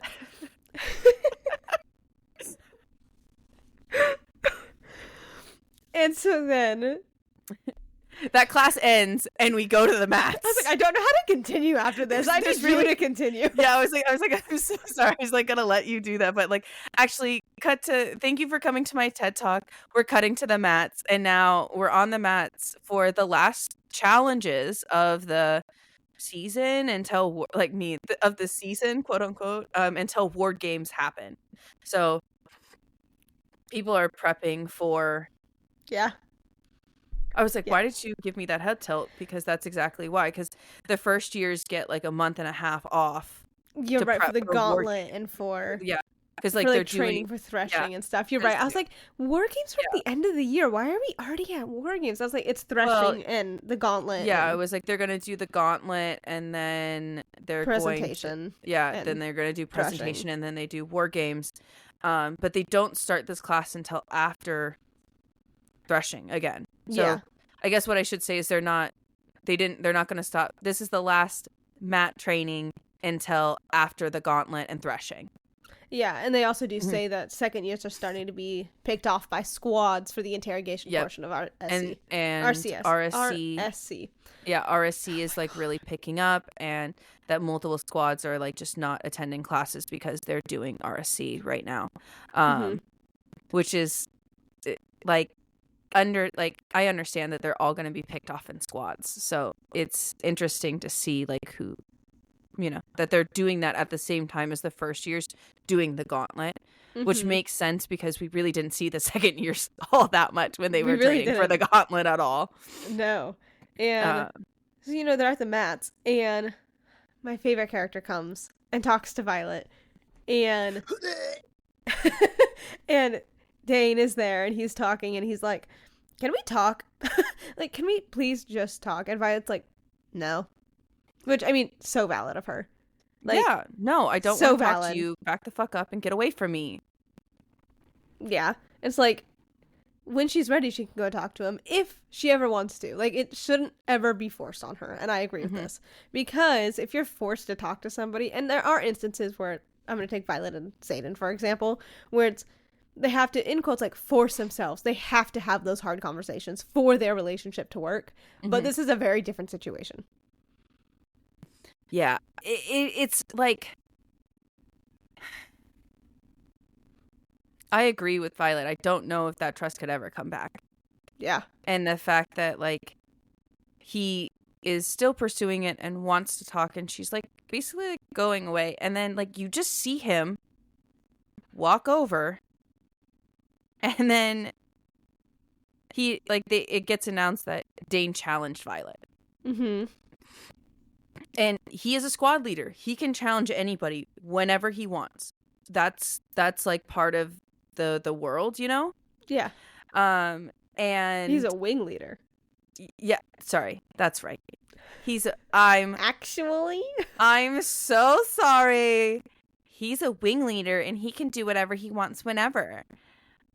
But he challenges her and Ree is like, what the fuck? Why is he challenging you?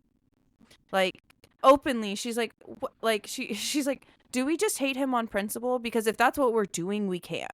Like, I love that Ree is such a diehard friend. Like, she sees that interaction and, like, he's, like, talking to, you know, the teacher basically, like, getting ready for the challenge. And she's like, are we just going to hate him on principle? Because, like, if so, like, let's do it. You know? Yeah. Like, I'm here for it. You don't even have to tell me what's going on. If we hate him on principle, then we hate him on fucking principle. And I'm like, that's right.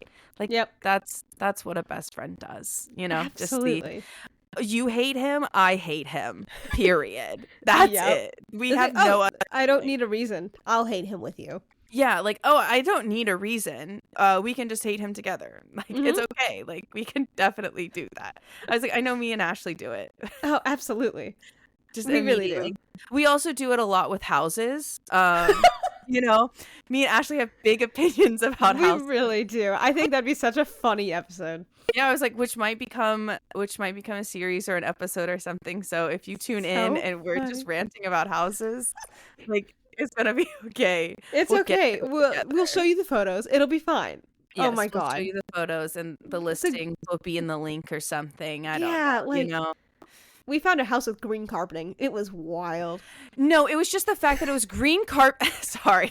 Just like the fact that it was green carpeting with like a salmon painted wall. Like, what was that? Awful. It was awful. And it very clearly was an insane asylum at some point. Or a hospital or something. It was definitely something. Well, first of all, it was built in the 1920s. It was built in the 1920s. And for that to look like that, I was like, no. No, the outside was gorgeous.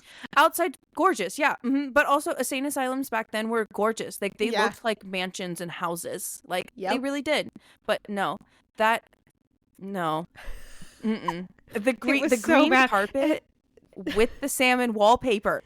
It was disgusting. And they had this tiny little kitchen island that was, like, so pointless. It held a chicken, like a party chicken head. It was dumb.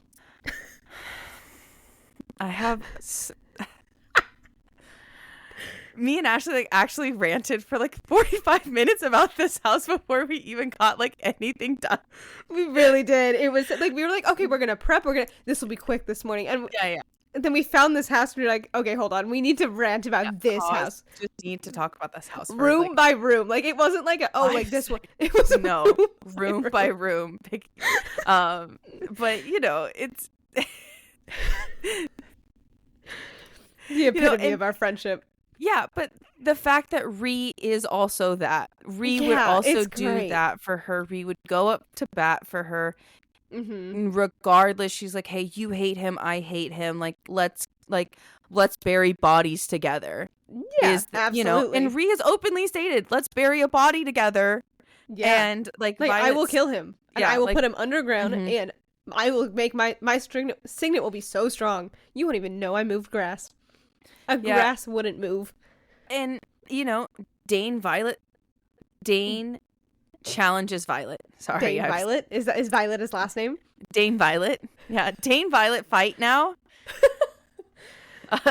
He challenges her and even Emeterio's like, are you sure? Like, because Emeterio knows because Violet is like, don't fucking touch me. Yeah. Violet is way in the beginning. So hard.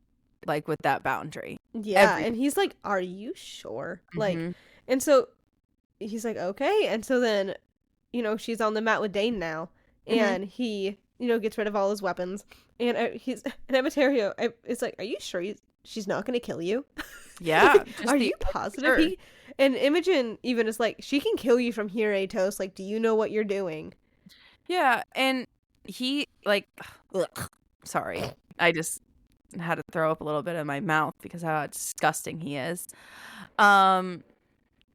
He's like so confident that she's not gonna kill him to the fact that he says, oh, you can keep your daggers, Violet.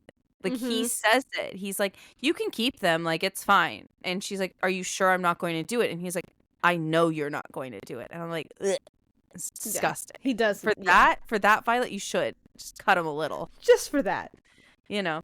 And you know, they start to circle each other on the mat, and she says, and she is wounded. yeah, her shoulders out. Yes, like, yeah.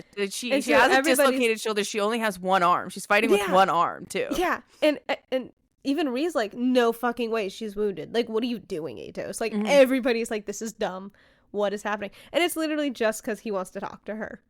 Yeah, and you know, they're circling each other on the mat, and he's like, I just want to talk to you. I know.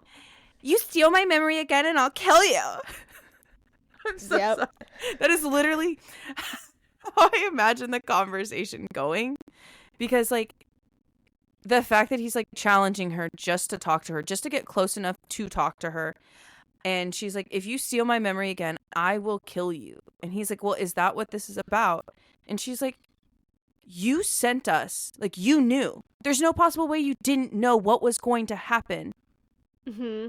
And you caused that. Like you knew. She was like, you knew, and you're playing me for a fucking fool to think that I don't know that you know. Yeah, it's like, you're dumb, man. And she has he goes to like punch her, and she now has her knife at his throat, and he is like, damn, like, she's moving quicker than she did last year. And she's like, no shit, I've been training, like, absolutely, yeah, I'm not who I was. Like, he still, I feel like, is in that mindset of, she is this like meek scribe that needs to be protected. And it's not her anymore. That's not her. No. And she, you know, just keeps saying, it's like, he's like, I just want to talk to you. And she's like, and I want you to leave me the fuck alone. That's all I want. You know? Yeah. And he asks, like, why? And she says it. She says, we're not friends. Yeah. We are not friends after you stole my memory and sent us to that place. Yeah, and she's like, you're the reason Day is dead. You're the reason Liam's gone. Like, and really, like, she's putting that boundary down. Like, I can't. Like, this is ridiculous. Like, stop. And they also, like, you know, kind of touch on the fact that, like, she's like, you knew. You said that you missed me. That you were going to miss me. This is how I know that you know, is because you said so, like, vehemently that you were going to miss me. And he was like, I didn't know. The reason why I said that, like, why I said I'm going to miss you, is because I knew that you choosing him was the end of anything with us. We died that day. Any potential, like, any chance of them being in a relationship. Yep. Any chance of them being in a relationship was dead. Like, that was it. And he said that's why he said it.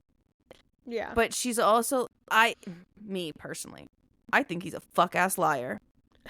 I think he's a fuck-ass liar, and I don't care. Yeah, because he says... I'm bitter. He does tell her, in like, the memory that he stole, he said it was a flash of a memory. Ryerson told you he'd gone to Athween with his cousin. Second years don't get a leave for that kind of a flight, so I told my father. I knew you were attacked on the way there. I had no idea of knowing. Cut off. And then she does, like, you said you'd miss me. And so, but he did. He got, from that little brief memory, he got so much information. Yeah.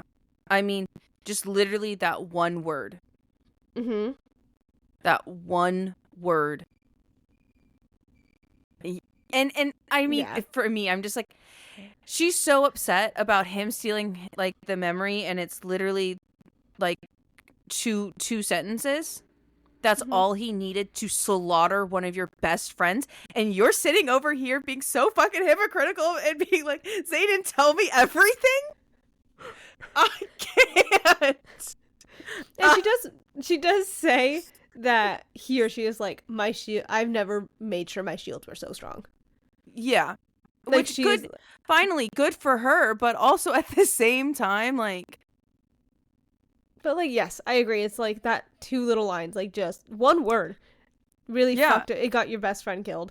And now, like, you are upset. Like, you need a word. He will tell you things once we know your shields are better.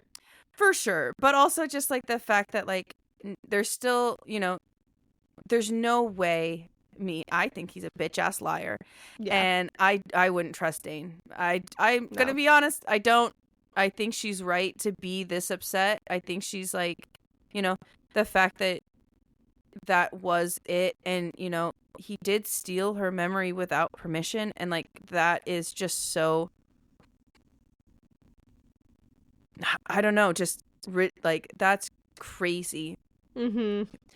And Dane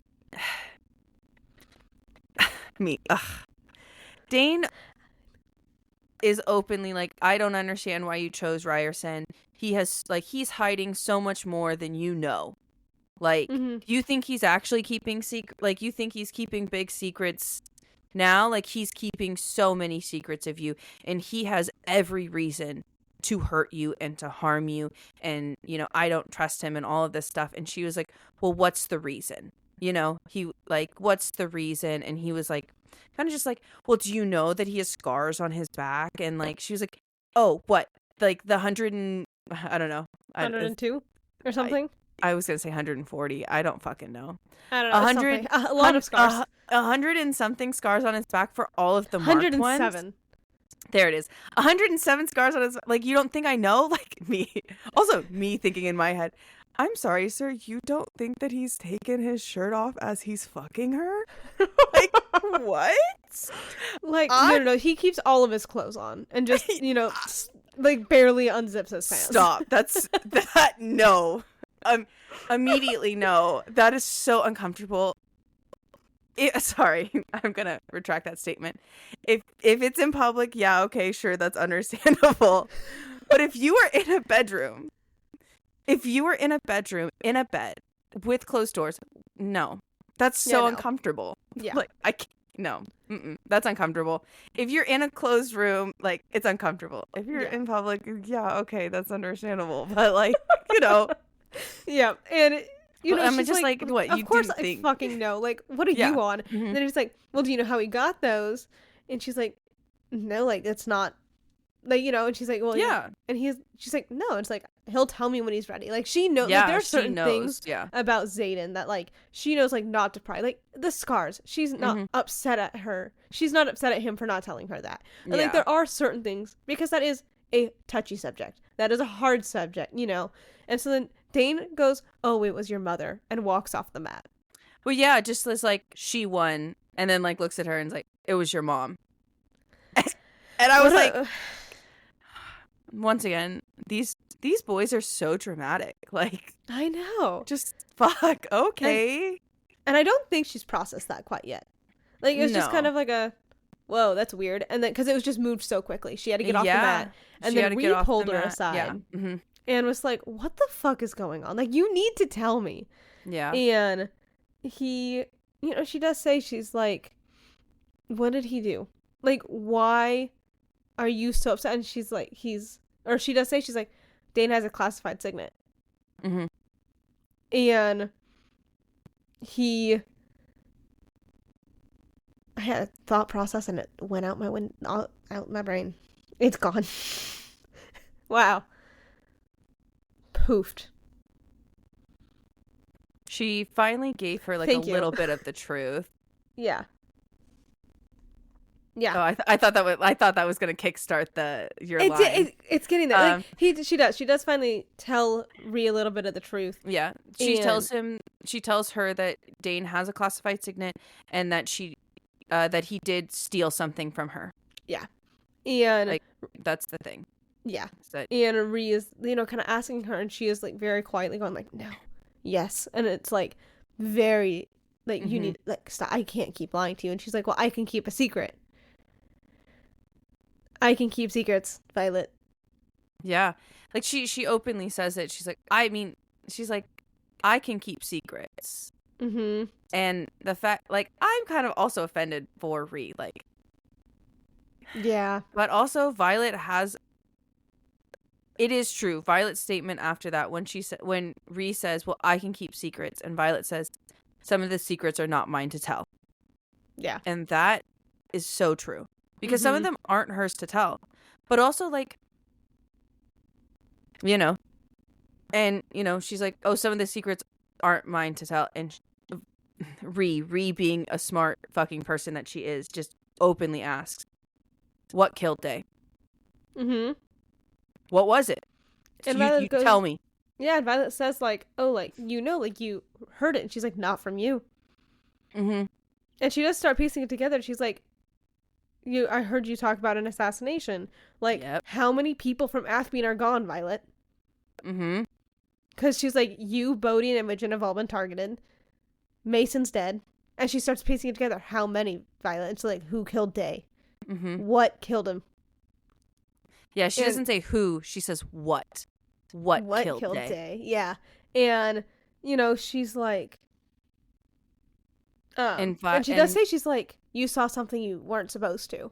Like, she's right there. Like, she knows. It kills me because, like, Rhea is so smart. She's, like, already gonna figure it out. So, like, you could just, like, if Violet, once again, just said, a wyvern or folklore or anything, Rhea would know. Rhea would be able to put it together. But Violet kind of ends the conversation with, because Ulrich comes up because he finally, like, broke his wrist or something, or lost a match, and he hasn't lost a match in, like, the entire session. Comes up because he needs to go to the infirmary. But Violet, like, ends the conversation with Rhea of basically, like, don't make me lie to you. Yeah. And Violet does tell Rhea that he can, like, see memories. Yeah. And so she does say, she's like, okay, so Dane stole one of your memories, and now you think other writers at Ward Games are being picked off that weren't with you. Mm-hmm. And she's like, don't make me lie to you. Just don't make me do it. Like, stop asking questions because I'm gonna lie. And it's like one of those things where it's like, I find it so hypocritical of her, because she's like, I demand the truth, the whole truth, and nothing but the truth. But I don't hold myself to the same standard. Yeah. But also, it's like, that's why she does feel so conflicted in this book, because she's not holding herself to the standard that she expects everybody else to operate under. Yep. Which, I mean, once again, when you're not living within your values and, like, what you hold, like, true, then, it's not going to be good. Yeah. Yeah. So. And it is, I know we've talked about it, and it is long, and it is a long process for Violet, but that is how it can be in real life. I mean, it's not a light and day, like, the next day you wake up and you're like, wow, I'm perfect. And it's also, there are a lot of books that the main character is like a perfect character. Yeah. And so it is, as, like, much as we, like, shit talk Violet, and hold on. Inhaled my saliva. And as much, that's what she said. As much as we shit talk Violet and stuff like that, I'd rather have this than a perfect character thinking, absolutely, like, they're the best, they can do no wrong. Sure. Like, I'd rather this than that. Yeah. 100%. I mean, I think that's why, like, the book is so interesting, because it really does capture the human condition, which is one of those things where it's like, me and Ashley had a conversation, especially, like, when we started the series and when we started the podcast, of what book we wanted to start off with. And we did choose this one because, most fantasy books do not involve humans. They involve fae, and the fae dynamic within a lot of those books, because they're otherworldly, because they're, more of the immortal side, there's a lot less human condition conflicts. There's, like, a lot less of the we don't trust each other, because they already have that bond. The bond's already solidified. And it is a lot more like it's always fated mates. It's never, we are choosing to love this person regardless of how toxic the situation is and where we are at. That's the other thing that, that is a very real life situation that I've seen with many people. Yeah, like, we're choosing this person. We're choosing to love this person, and we're choosing to love them and all of their flaws and get to know that. And, where in other books it is fated mates. It is the, we know that there is plot armor in every book, but absolutely, a lot of times, because it's fated mates, we know that the mate isn't going to die, because when one dies, the other dies. It's very, like, very similar to dragons almost. Yeah, in terms of that. Yeah, and it's in this book. I do, like you said, I like the human conditions, and It's messy, and I like that. And it's also, I feel like, at least for me, the stakes are a lot higher. Yeah. Because they're humans. They can die.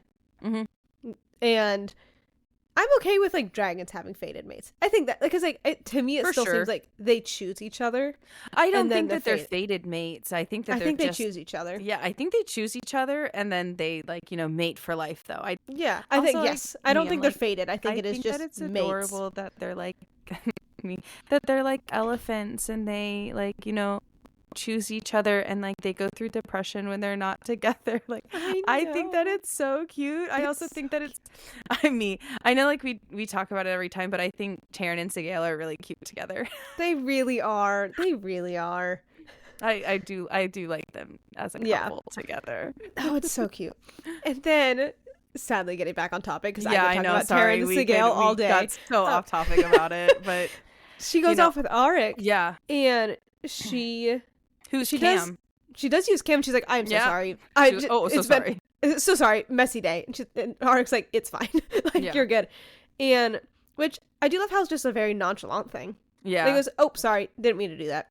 And yeah, because I mean, they kind of grew up together. Like, they knew each other and things like that. They were in close proximity, and Violet asked, like, what does your dad think you're fucking doing? I know, like, and he's like, oh, he thinks I'm going off on, like, a 20th birthday, like, tour around the kingdom, like, fucking around and drinking, and he's like, in that pussy. I'm so sorry. And he is like, but, like, I know, and so he knows. Okay, Kaylee's dead. It's okay. I'm a solo podcaster now. And so then he is like, oh, I know, like, they're not doing as good of a job at hiding it as people think. If you know what you're looking for, you will find all the information you need. Absolutely. And so then it kind of ends with her going, wait, what the fuck? Like, And he's like, why else would I be here? And I love that. The fact that, once again, this is why, like, I enjoy the political side of this book, because I do. The fact that Cam or Ulrich is here for one specific reason, because he already knows that the Wyvern exists.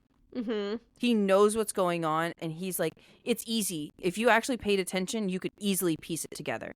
Yeah. And it's so interesting to see, especially within this book, that, like, we are seeing more and more people piece it together right in front of Violet's eyes, and Violet is, like, still choosing to lie to them, like they're not piecing it together themselves. Like, yeah, it's wild. It's wild. And that's where that's where the chapter ends. It's just Ulrich being like, why else would I be here? Yeah. And I love that. I do. I really do. And it's fun to see her kind of be like, oh, like, this isn't, in quotes, normalized. Like, people realize things. They just kind of choose to keep quiet. And so I think that's really interesting to see as well. But now we're going into our spoiler section. So spoiler warning. So if you're reading along and you don't want spoilers, we love to have you. And we'll see you next week for our next couple set of chapters. And we will see you then. Yay! And if you're here for the spoilers, welcome to the spoiler section. We are also glad to have you. Here we are. And, first off, we're always going to start with the beginning excerpts. Yes, the beginning excerpts. Yeah. So Ashley's going to pull them up. So the chapter 20 beginning excerpt is, in the years after my father died, I forgot what it was like to be loved. Then I entered the quadrant and I became the monster everyone needed me to be, and I never regretted it. But then you gave me those words, and I remembered, and I nearly lost you too. I'm striving to be better for you, just like I promised, but I need you to know that the monster's still in there, screaming to use every ruthless part of me to get your words back. Recovered correspondence by Lieutenant Zayden Ryerson to Cadet Violet Sorrengail. Which I feel like it is really foreshadowing the Venom too. It absolutely is. Honestly, personally, I don't think that this letter was written during this year. No. I think just like the way that he says it, he's like, the monster inside of me is fighting to get out. It sounds like this is like they're writing letters when he's gone. Yes, like it now, sounds like this is a book for after he left.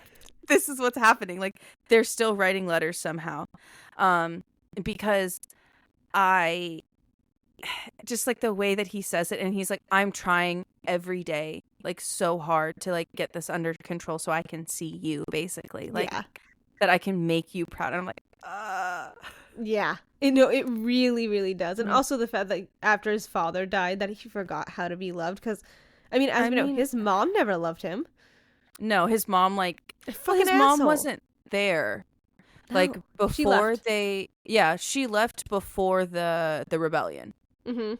Yeah, she like basically popped Zayden out, stayed for 10 years to raise him, and then dipped. Yeah. Which, you know, that's kind of crazy to me, but if it's like, you know, as we see in Onyx Storm, it is a political marriage. That's kind of it. She's just there to like have a baby and come like and leave, you know. Mm-hmm. That's kind of it. And like, you know, Zayden going through that alone. Well, yeah, going through that because his dad died at when he was 20, 13.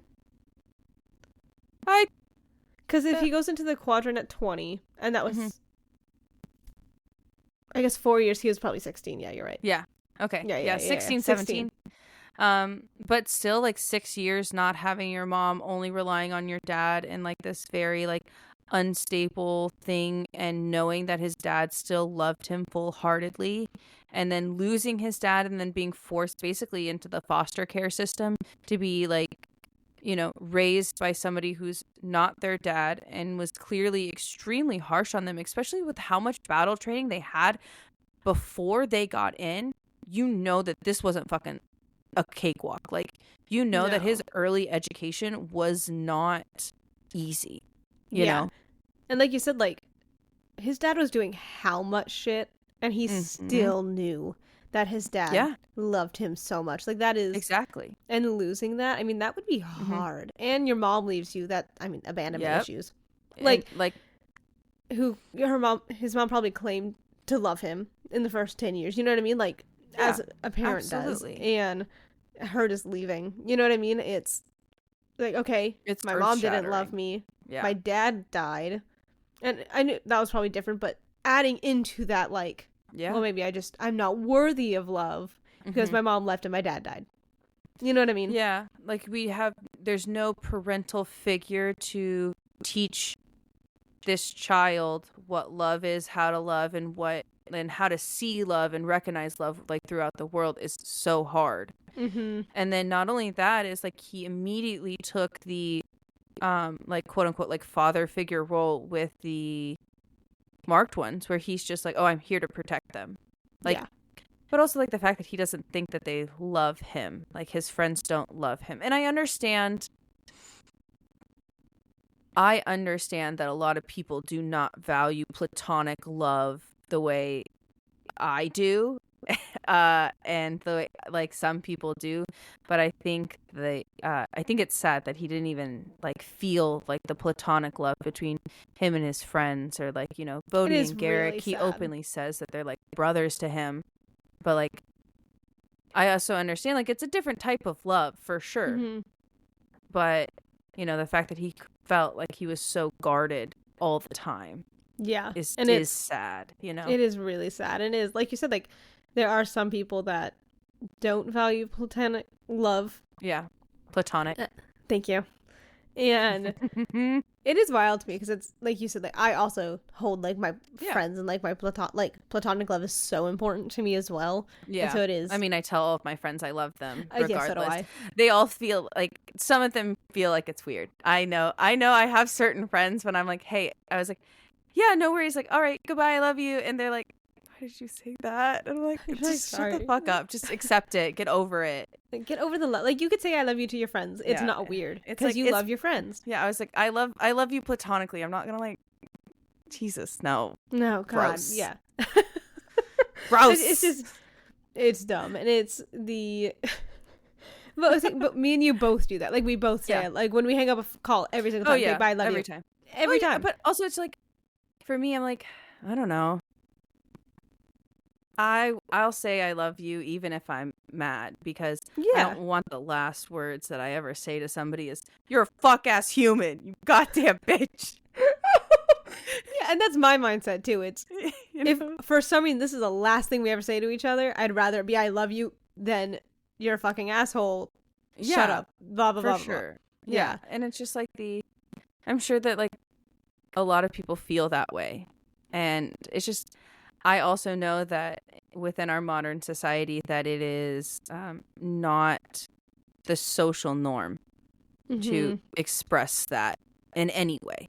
Yeah, and I feel like we're getting simultaneously further and further, but closer and closer to it again. And it's, I mean, I know like hundreds of years ago, like raising a kid was very much like a community thing. And now it's very much you have to do it yourself. And so it's like, but it's also, I feel like we're starting to slowly get back into the community just very, very slowly with certain people, like certain, you know. Certain people are more prone to community than others. Yeah. So the second beginning excerpt is the migration of the first year is one of the most crowning achievements of Navarre's unification. What a celebration of human spirit to leave a life of war and enter one of peace, blending people, languages, and culture from every region of the continent and forming a cohesive, unified society whose only goal is mutual security. Navarre, an unedited history by Colonel Lewis Markham. That's new. Yeah. And like once again, we're seeing how history, how propaganda can be mistaken as history. And about how, you know, once again, as I said, there are people, they are raised off of propaganda and they cannot tell the difference between historical history and propaganda anymore, because now within that world and in that country it is a synonymous with that. And you know, and it's also, I was like, I'm not gonna go on a political rant again because I could, but I could too, don't worry. And I'm trying to like word it. So and it's also, this makes it sound like it was so easy. And this is what everybody wanted, which, you know, I guarantee you there were people that were like, no, like, this is our culture. Like, this is not what we wanted.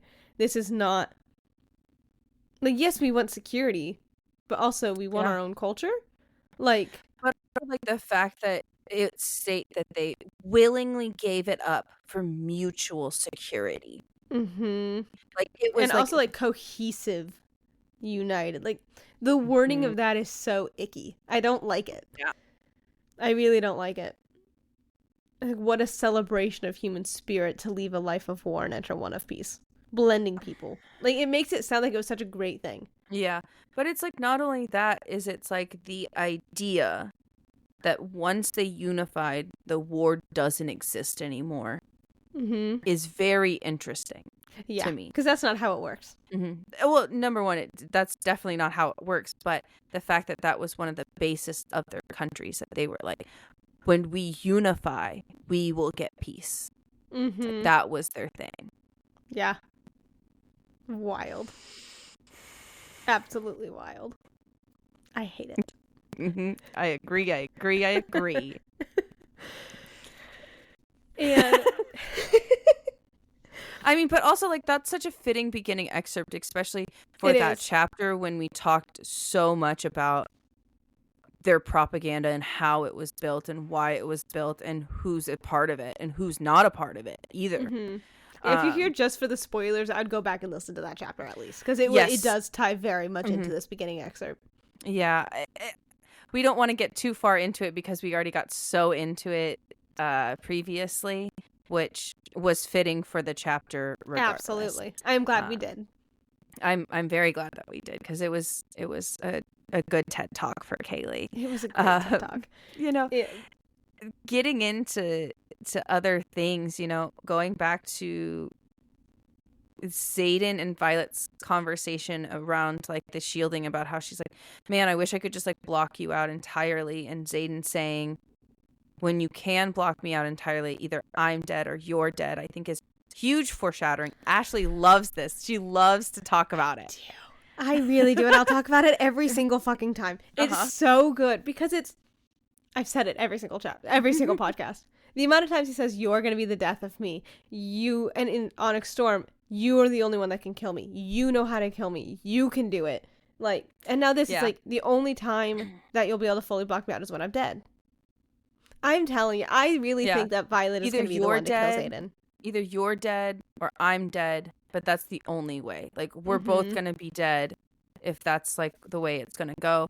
And Violet would be able to kill Xaden if Terran and Sigale willingly had Undarna break their bond.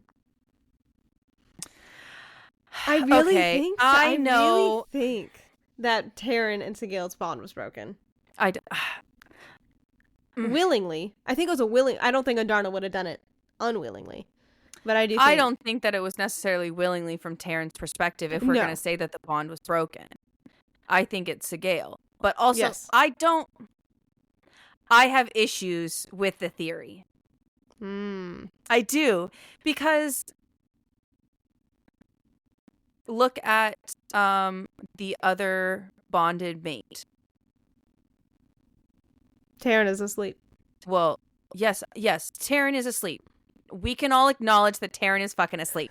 But what I'm saying is the other dragon couple, the other black dragon, has a mate. And they are able to stay apart for 3 to 6 months at a time. Yeah. Yes, they have been together for like 50 years more than Terran and Sigale, but their bond is not broken even when they're apart for 3 to 6 months.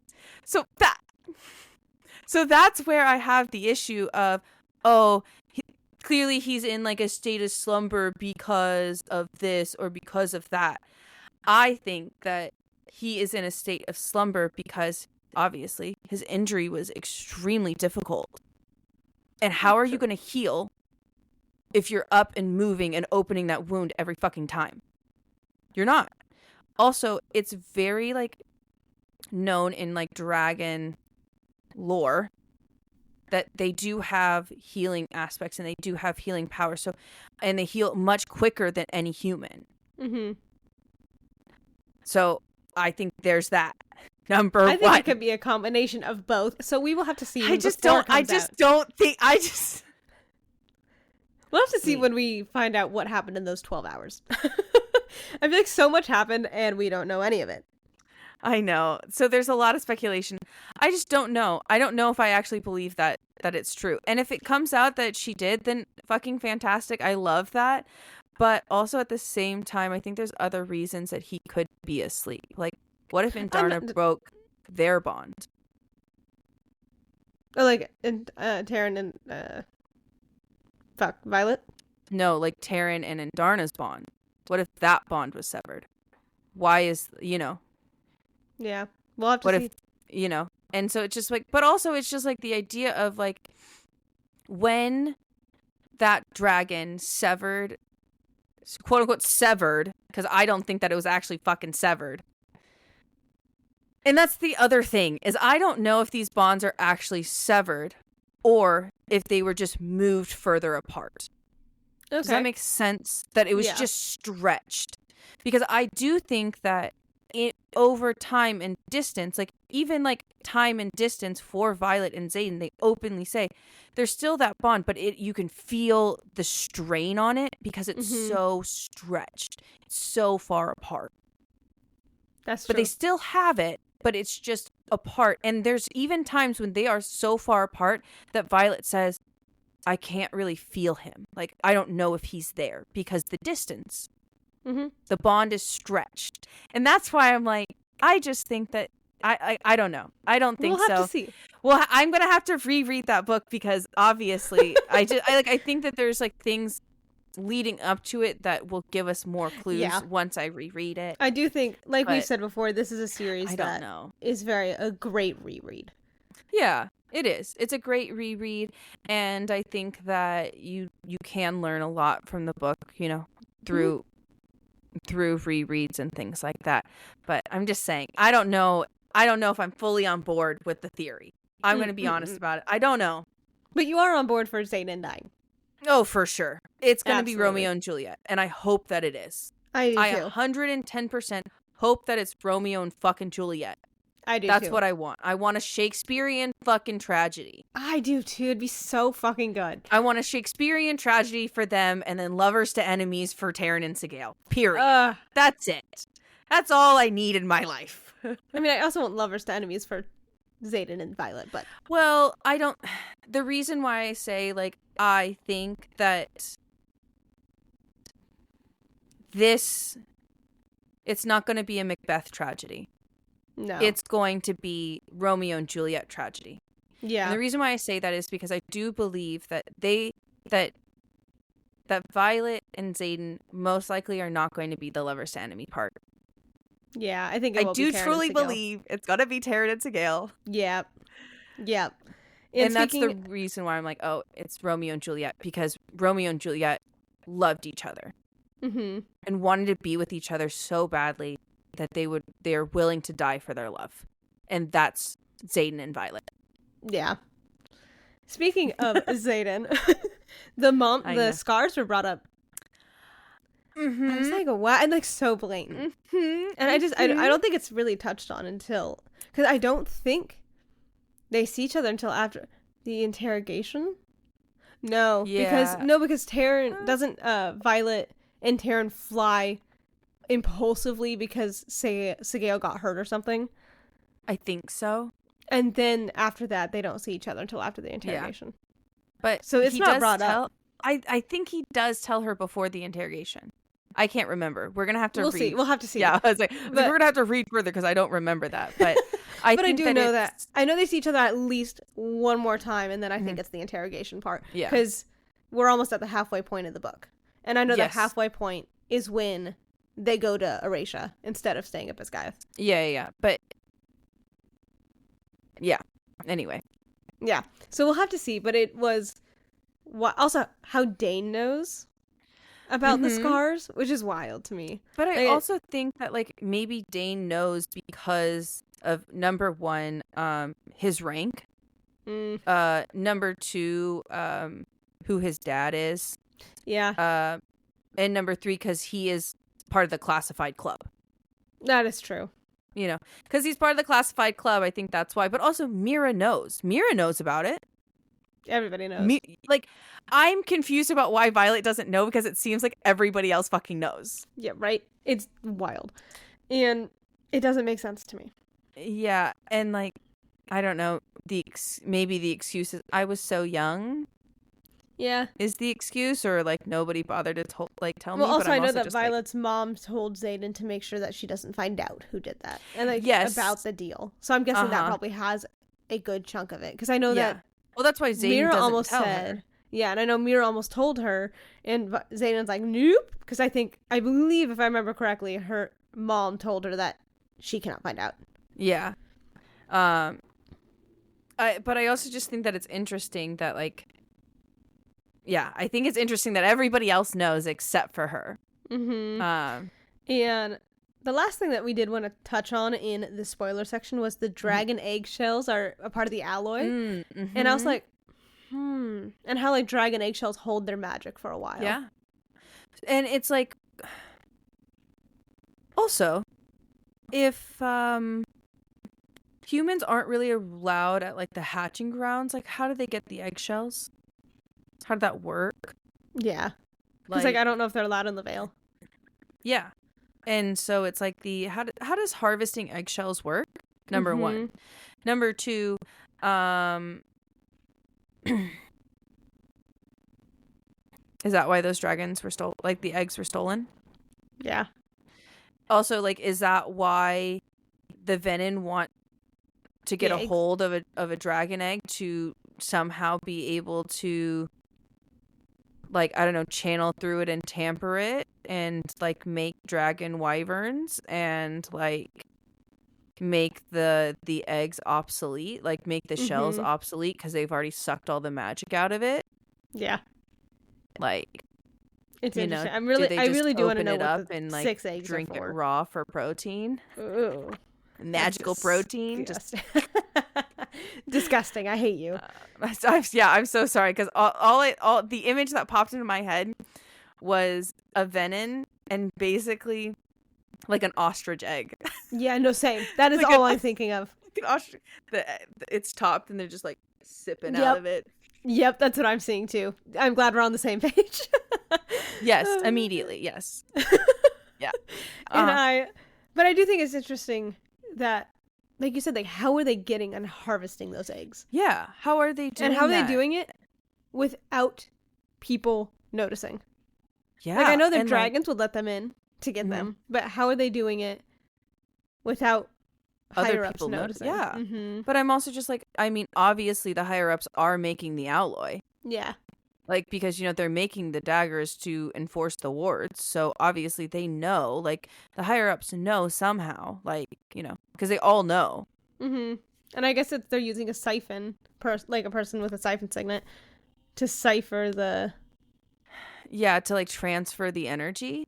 But I'm also just like, what's the difference between siphoning and drawing from the ground? I'm going to be honest about it. Because, like, if you can siphon... Yeah, like, if you can siphon an object into yourself and then into another object, like, what is... like channeling. And we know that Naolin was also a siphon. Yes, Naolin was a siphon. That is very true.